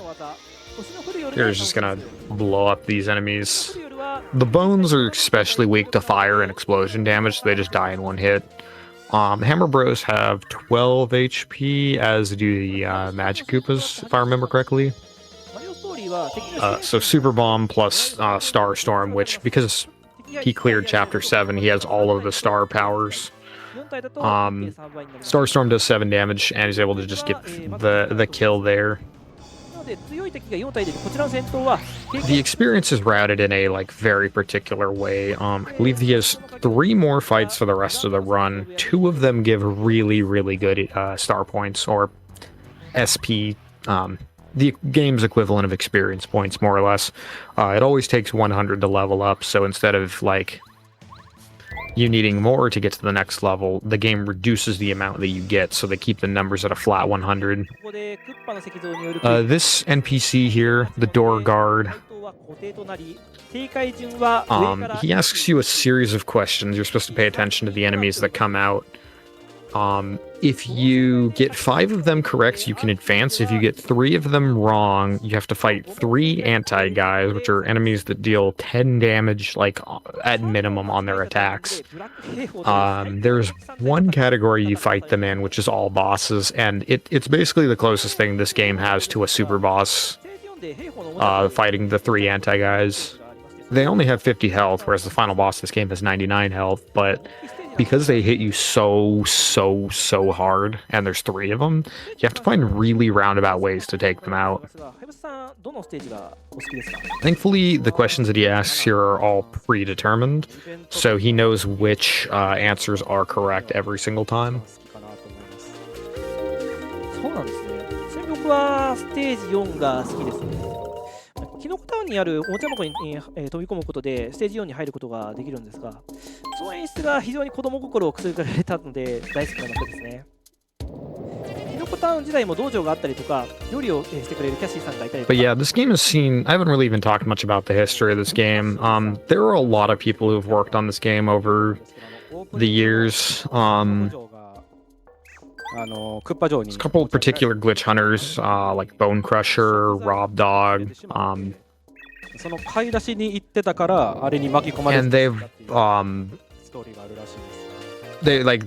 these are people who have worked on this game over a decade ago and found a lot of the big skips that we see here. And just since then, this game's had a pretty active community who've constantly been finding new tricks, new optimizations. And I've effectively turned a game that you get all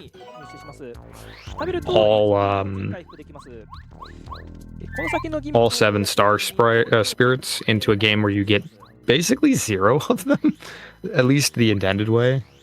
Technically, the game still considers you as having their abilities, but you never actually touch any of the cards that contain the star spirits, which is the trigger for ending a chapter. There's a category for this game called all cards, which is clearing all of the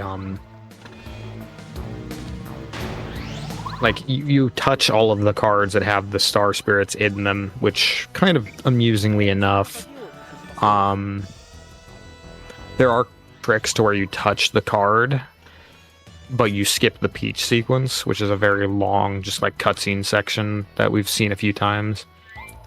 But because it registers them in the game's start menu, this here, the torches on the background are actually your clue as for how you're supposed to get through this area. It's an endless hallway where you're supposed to pick the correct loading zone each time. So it's top, bottom, bottom, top, bottom, top. ここのギミックはスーパーマリオブラザーズのクッパがいるステージと似た構造になってますね。ちなみに続編のペーパーマリオ RPG でもラストダンジョンに同じようなギミックがあります。ここがエンカウントが必要な最後のエリア。 Alrighty, so this is like near the very end of the dungeon.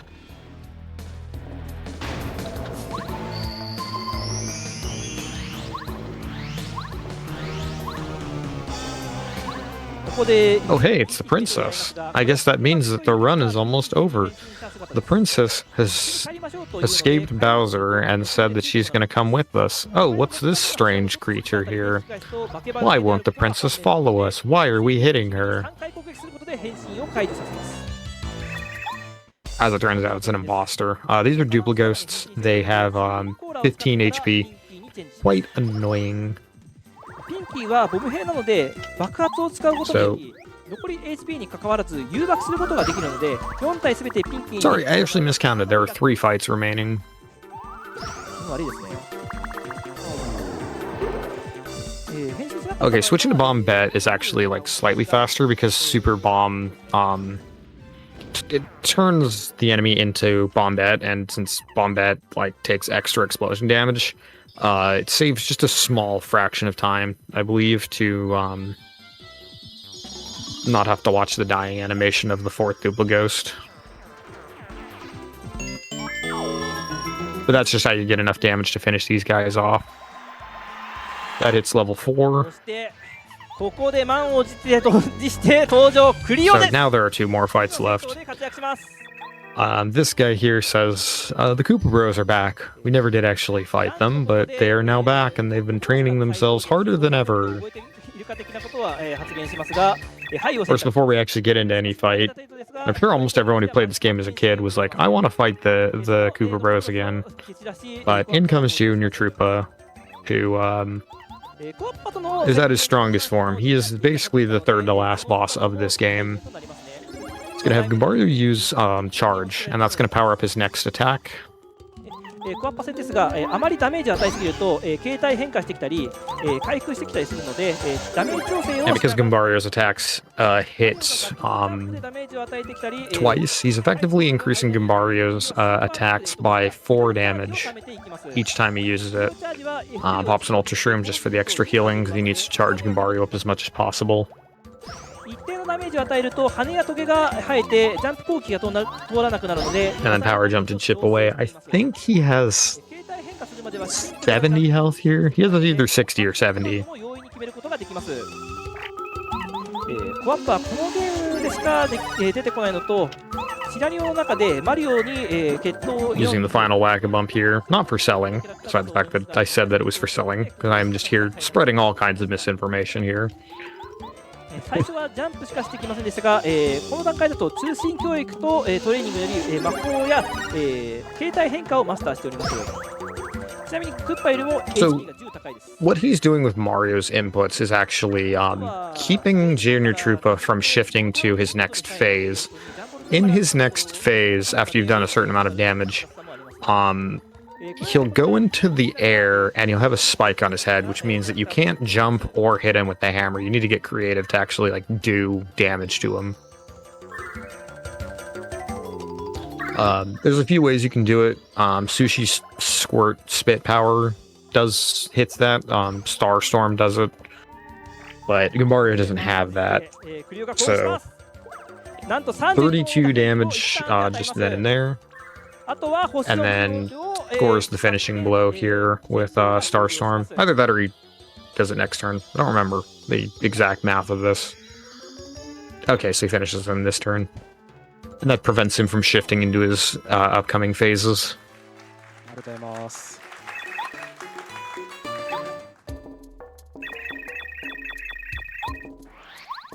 Alright, so the door guy finally lets us through, and now we are at the very end of Bowser's Castle, and we're on to Peach Castle. There are only 2 more fights left in the entire run. ここで隠しブロックからウルトラキノコを取り食べて回復します。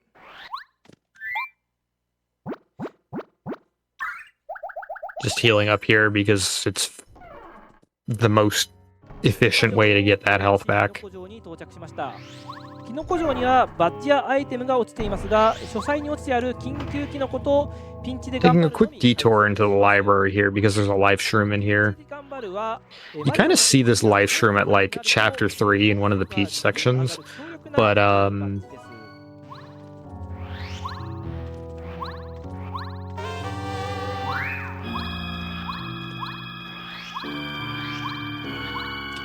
so it just kind of teases you there because you're not supposed to get there until all the way this far into the game. That badge that he picked up there is the Power Rush.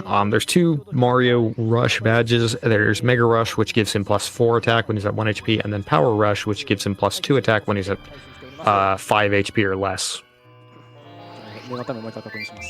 So that additional damage is going to come in handy at certain points. But now we're on to what's called Hallway Bowser. This is a very annoying fight in the speedrun, or at least has been. Not sure what the route fight does this time. Does it still use time out?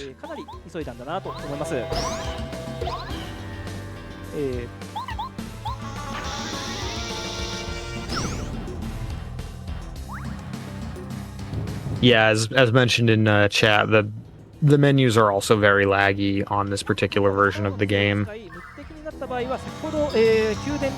the other annoyance factor beyond just the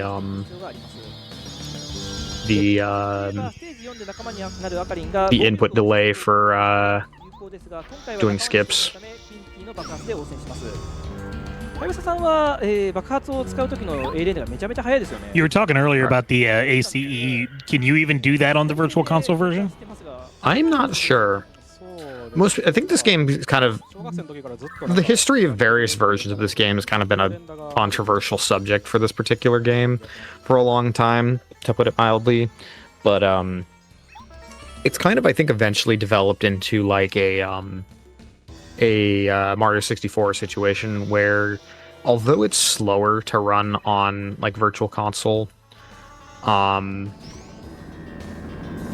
the community runs on, or although it's faster to run on Virtual Console, more optimization and effort has been put into the N64 version. So although it's technically slower, it's a more optimized version of the game.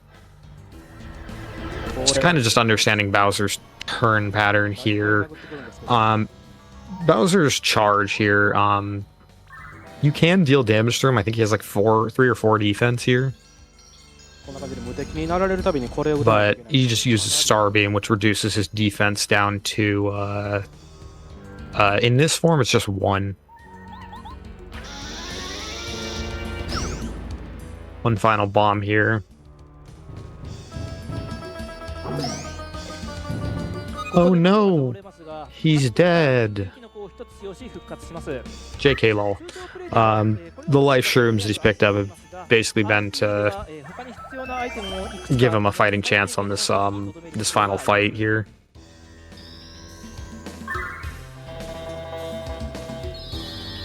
He has 2 more shooting, or 2 more star point power to get off another shooting star.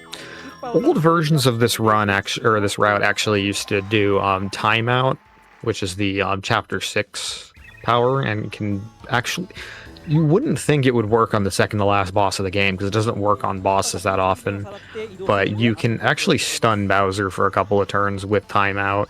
But it's very RNG dependent, so it's like your run lives and dies depending on your luck with it in the old route.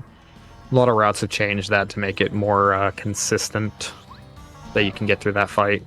There's still a lot of RNG in this game, but they've done a lot to eliminate things like power bounce caps, for example. You actually only saw that power bounce was used a couple times in the run. And that's because they've just kind of shifted to other more consistent forms of damage that also just happen to be more convenient with how little, you know, leveling up, how few badges you collect in this run. Anyways, final boss time. 大きくなり強化されます。ど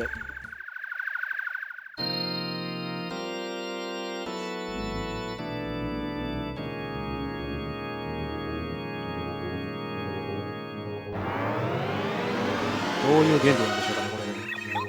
So now he's been powered up. He has 99 HP and 2 defense, which is quite a lot to get through, especially with the limited resources of this game.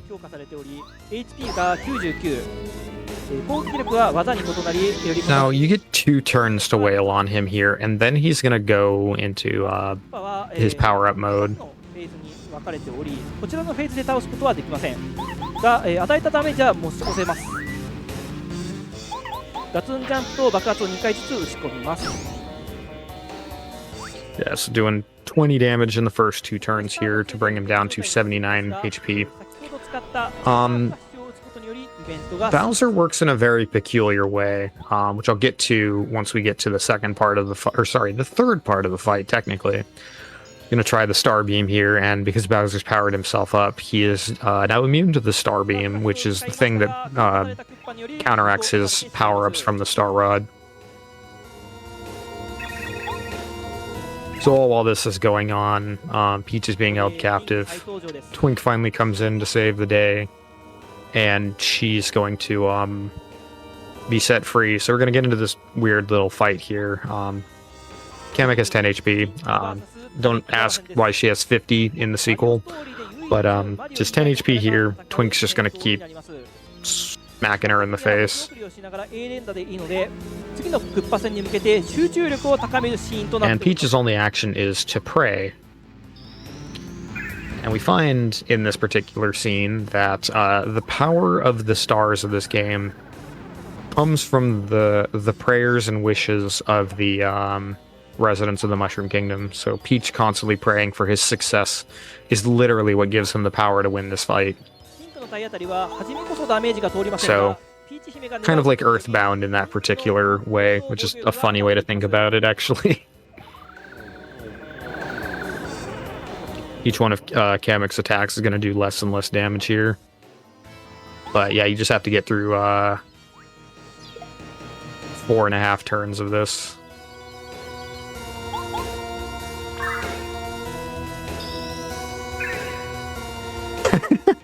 Oh, that's so cute. The people on the couch are praying over to the fellow who has the Twink face mask. It's so cute. クッパがマリオと仲間に両方してくる波動攻撃っていうのがあるんですけど、そこで仲間だけをガードしないといけないのがかなり難しくて、それがちょっと気がかりですね。スターを使った波動攻撃ですか。そうですね。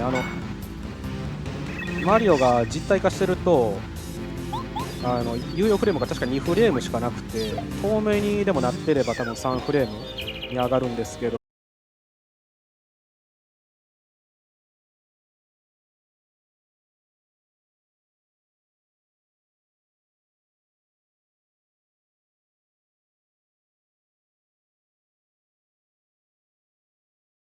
Yes, the entire stream's down. Okay. Well, thankfully, if there's any time for it to happen, there's a kind of long cutscene here.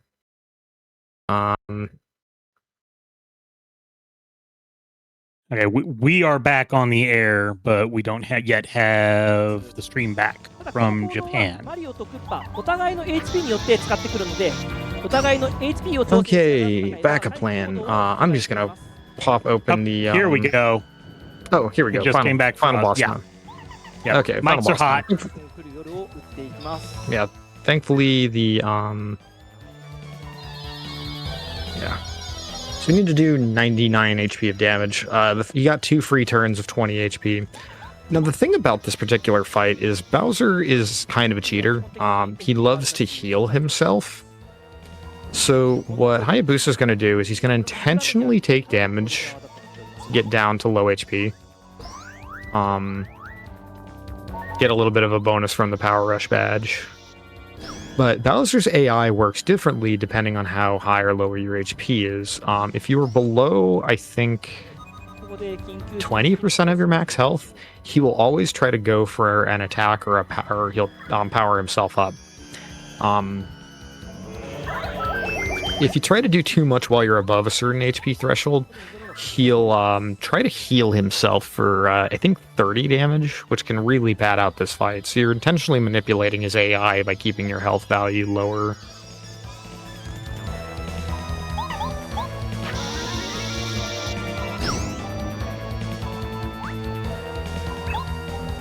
Yes,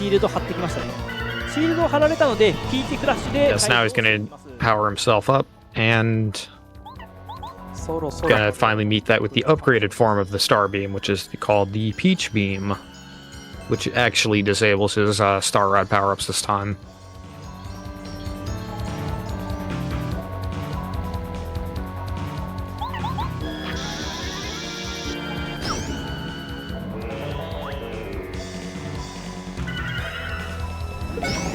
So guarding that attack is very, very important. That attack actually attacks your partner, and since the partner doesn't have HP, what doing that would actually do is it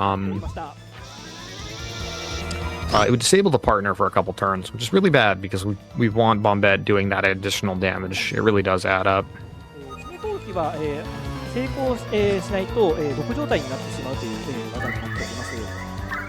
Getting off one last live stream here.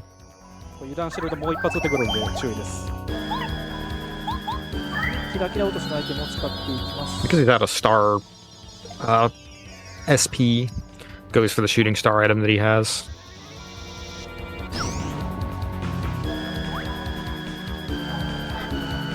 ここで、もう一回シールド貼ってきます。 Charge himself up. またまたピーチフラッシュで、解除していきます。 Bowser, I believe, is scripted to power himself up every few turns, which ends up, in theory, being, like, kind of a free action for you.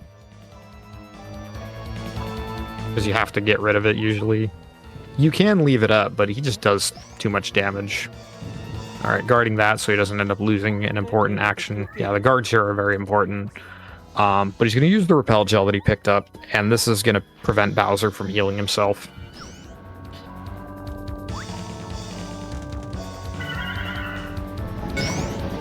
Very nice guard. So he's going to do 6 damage off of just jumps here because he's bought himself the extra time. I was going to go for an attack. Obviously can't do anything because Mario is invulnerable. Repel gel's very broken.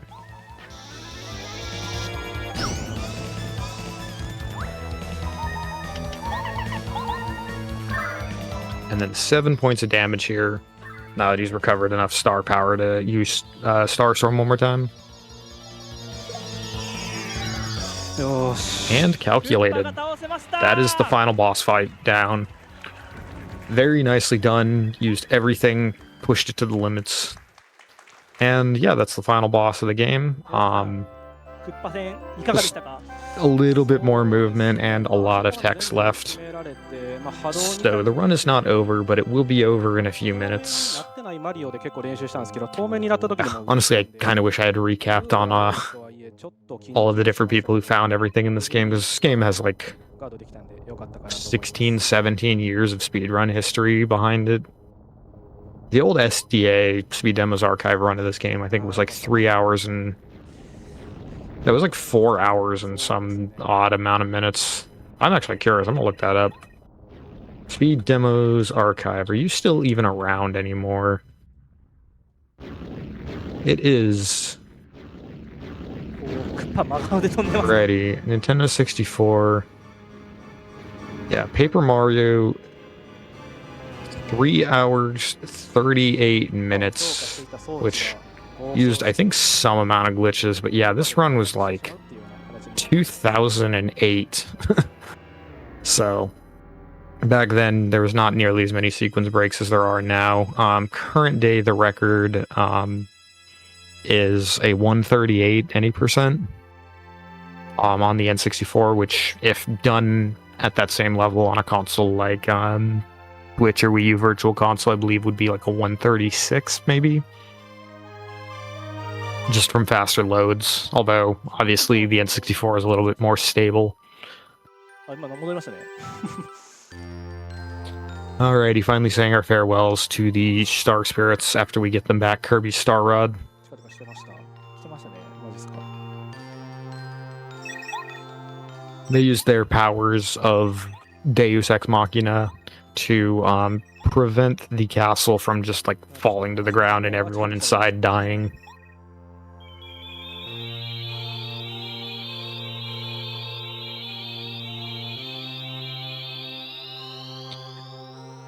So everything's going to return back to normal. The princess is going to set up a... oh, before we do, we have to say goodbye to Twink, who became fast friends with the princess here as the course of this game happened. She's like, don't worry, I'll always be able to see you, and I'll always be looking down from the heavens.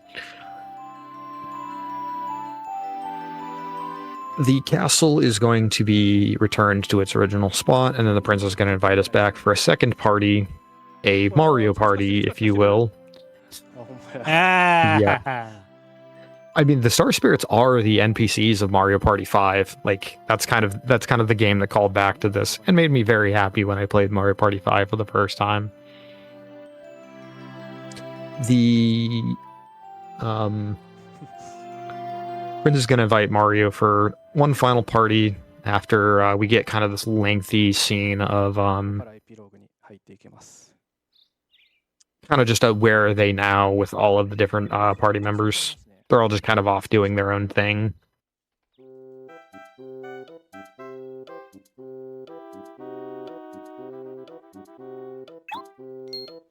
A final Mario party to end this Mario story. It's kind of a funny little bit of nomenclature. So there's Super Mario RPG that was originally going to be Super Mario RPG 2, but that didn't end up happening. So we get this game here, which is Mario's story, but it became Paper Mario in North America. And then the sequel, Thousand Year Door, was originally released as going to be Paper Mario 2 in North America. If you ever played, like, there was a demo at like Toys R Us and a demo disc that had the game listed as Paper Mario 2. これもちょっとわか In らない。 Japan, it's actually called Paper Mario RPG. Thousand Year Door is. So, kind of a funny little Biohazard Resident Evil type weird naming shenanigans going on there. Anyways, Parakarry, who we never ended up getting, is just going around mailing letters to everybody in the kingdom, especially Mario's old friends, to deliver the news that there's a party going on in the なんか触れてあげてください。 the castle here. Of course, naturally, everyone who is one of Mario's partners is invited, so Parakarry's going around talking to them specifically. そうですね。 This sequence here is actually funny. So this fella we see here, we haven't seen him in the run much, but his name is Colorado. He's an explorer, an archaeologist who likes investigating old ruins, aka the dungeons that we go to. Like at the end here, he's like, Cooper, go celebrate your victory with Mario. You don't need to join me on this expedition. And Cooper's like, alrighty, I'll go back. And then Parakarry's like, oh, by the way, Colorado, you have a letter from your wife as well, telling you better get your hide home, or or we are done, or whatever. So it's like, well, I got to go back to appease the wife because he kind of tends to leave her. するとどうでしょう。 Oh, he didn't bring Luigi. So if you actually push down on the pipe during that cutscene, it prevents Luigi from going. The scene of Luigi from going down the pipe. There's a very funny little tiny skip, but it does save a little bit of time. There's often a bid war between whether we let Luigi join the party or not. It is no longer the year of Luigi, so it's fine. Anyways, so now the princess is coming in, and when she raises her hand, that's time. A lot of struggles of the final dungeon aside, very well done run. A 151 is an extremely good time for a marathon run of this game. There's so much that can go wrong. So, GG's. On to the credits. This game used to be timed at credits, then they moved it to just shortly after the final input. And we get a really awesome credit sequence here. I don't think we're going to be able to show all of it here, but you can watch it on your own time. play this game. This game's great. It's on Switch Virtual Console and Wii U Virtual Console and Wii Virtual Console, and pretty sure cartridges for this game are not super expensive, especially if you get it in the Japanese version. But yeah, one of my favorite RPGs of all time. Very charming game. They simplify things without sacrificing depth, and that's one of the things that I've always loved about Paper Mario. Really starting the Mario RPG had the tradition of a parade at the end, and one of the things this game carried on from that is keeping on like the parade at the end. I love this credit sequence. It's so cool. Anyways, that should do it for me for today. I will be back. I currently am signed up for Super Mario World tomorrow evening. And I might be joining for a later run, we'll see. But yep, stay tuned, keep checking out the marathon. It's a really cool, I've always really loved RTA in Japan. So hope you'll continue to watch. We have Alien vs. Predator Arcade coming up next, and then Castlevania Lament of Innocence later, which will be joining us for Restream commentary will actually be Puexel, who is my quote-unquote boss when it comes to RPG Limit Break stuff. But should be a couple of cool runs for you. DBK, who I've actually had join me for a marathon before, will be commentating the next run of Alien vs. Predator. So you've still got some plenty good commentators here for some pretty cool runs coming up, so stay tuned. Yeah, and thank you for your commentary. It was very insightful. And stuff. Do you have any shout outs before we let you go? Yeah, shout outs to the just Paper Mario community in general. I'm friends with a fair number of people in the community. I still chat with like Bone Crusher.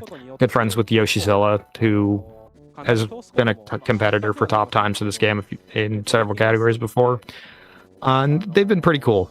So, although I'm not formally a member of the community as far as like runners go, I've kind of had a foot in the door, I guess you could say, and they've always been really cool. So yeah, just shout outs to the Paper Mario community. Really put a spin on one of my childhood favorite games in a way that I always enjoyed. And you mean this is not exactly how you played it when you had it as a child? Not exactly. A few tweaks and changes here. And I guess shout out to RTA Japan for taking this game. I think this is the first time they've had this game. If they had it before, it would have probably been under a different category. Any percent used to be like a marathon hell category, like just not very marathon safe. So it's a lot better placed now, thankfully.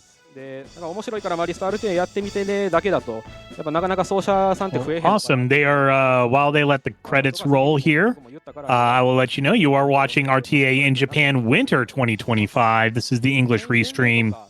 That was ghostkumo, giving some great commentary on Paper Mario. My name is Bobby Blackwolf. I'm going to be your host for the next couple games as well. And you can find the entire English schedule going !schedule in the chat. Will get you to the English version of the schedule. And if you want to commentate on a game sometime the rest of this week, !forum will get you to the forum, and maybe you can be a part of the commentaries just like ghostkumo has been.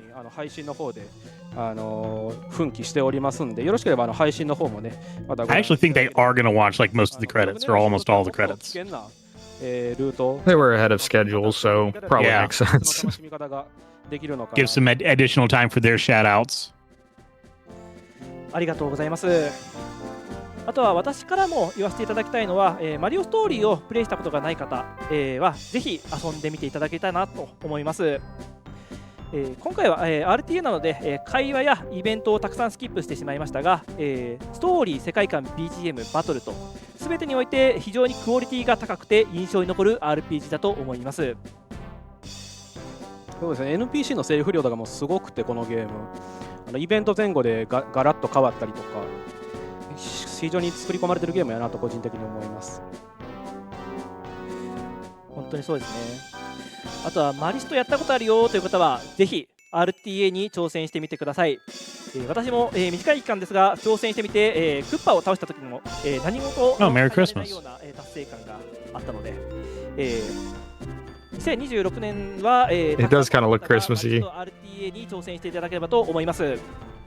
そうですね、 It マリ is ストに限らず technically Boxing Day still where I'm at, but Yep. indeed, Merry Christmas, y'all. SNS とか配信とかで皆さん、お祝いしてくれたりとか、非常にね温かい、コミュニティやなというふうに僕は RTA 界隈に関しては、思ってます。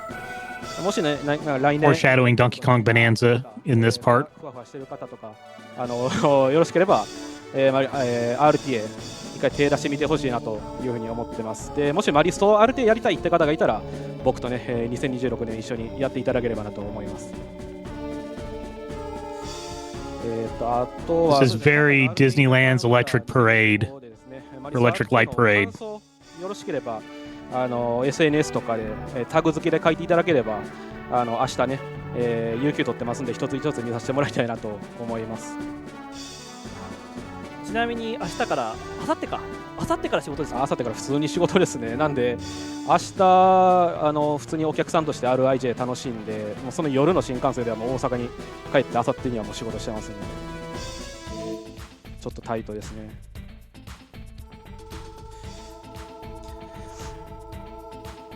はい。しかしこのエンディングは本当に僕大好きで非常にいいなと思います。各ステージのキャラクターやボスが登場して、BGM もアレンジされていますからね。今まで登場したことのある、キャラクターが集まって最高ですねって言いたいんですけども、RTA だと、出てきてないかなみたいなところありますね。そうですね。兵法とかもクッパクイズしかちょっと出てきてないんであれなんですけど、そうですね。最後にそうですね、僕本当にマリストがもうこの世のゲームの中で一番好きで、そういう簡単なきっかけで、RTA も始めてみたんですけど、そうですね、こういう大舞台で、マリオストーリーというゲームを走らせていただくことができて本当に感無量でございます。で、そうですね。このエンディングもね、It's definitely interesting seeing Hiroshi Yamauchi's name in the credits. Because I think he was CEO of Nintendo until like やっぱり配信でね、 a year or two after this game came out. 本当に感動するエンディングになってるなと思います。はい。で、Yeah, 2002. I think he Yeah. EST 以内には、収まったんでよかったと思うんですけど、ちょうどいい時間やと思うんで、この辺りで、失礼したいなと思います。RTA in Japan Winter Here you go, 2025 Balky. まだまだ続きます。ありがとうございました。ありがとうございました。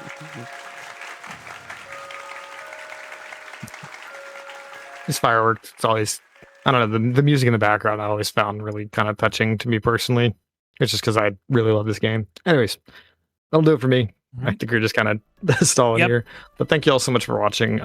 Definitely check out the next couple runs. We got commentators for those as well. But I will bid you all adieu. Thank you so much. Yes, RTA in Japan Winter 2025 will be continuing with Aliens versus Predator Arcade. Don't close that tab.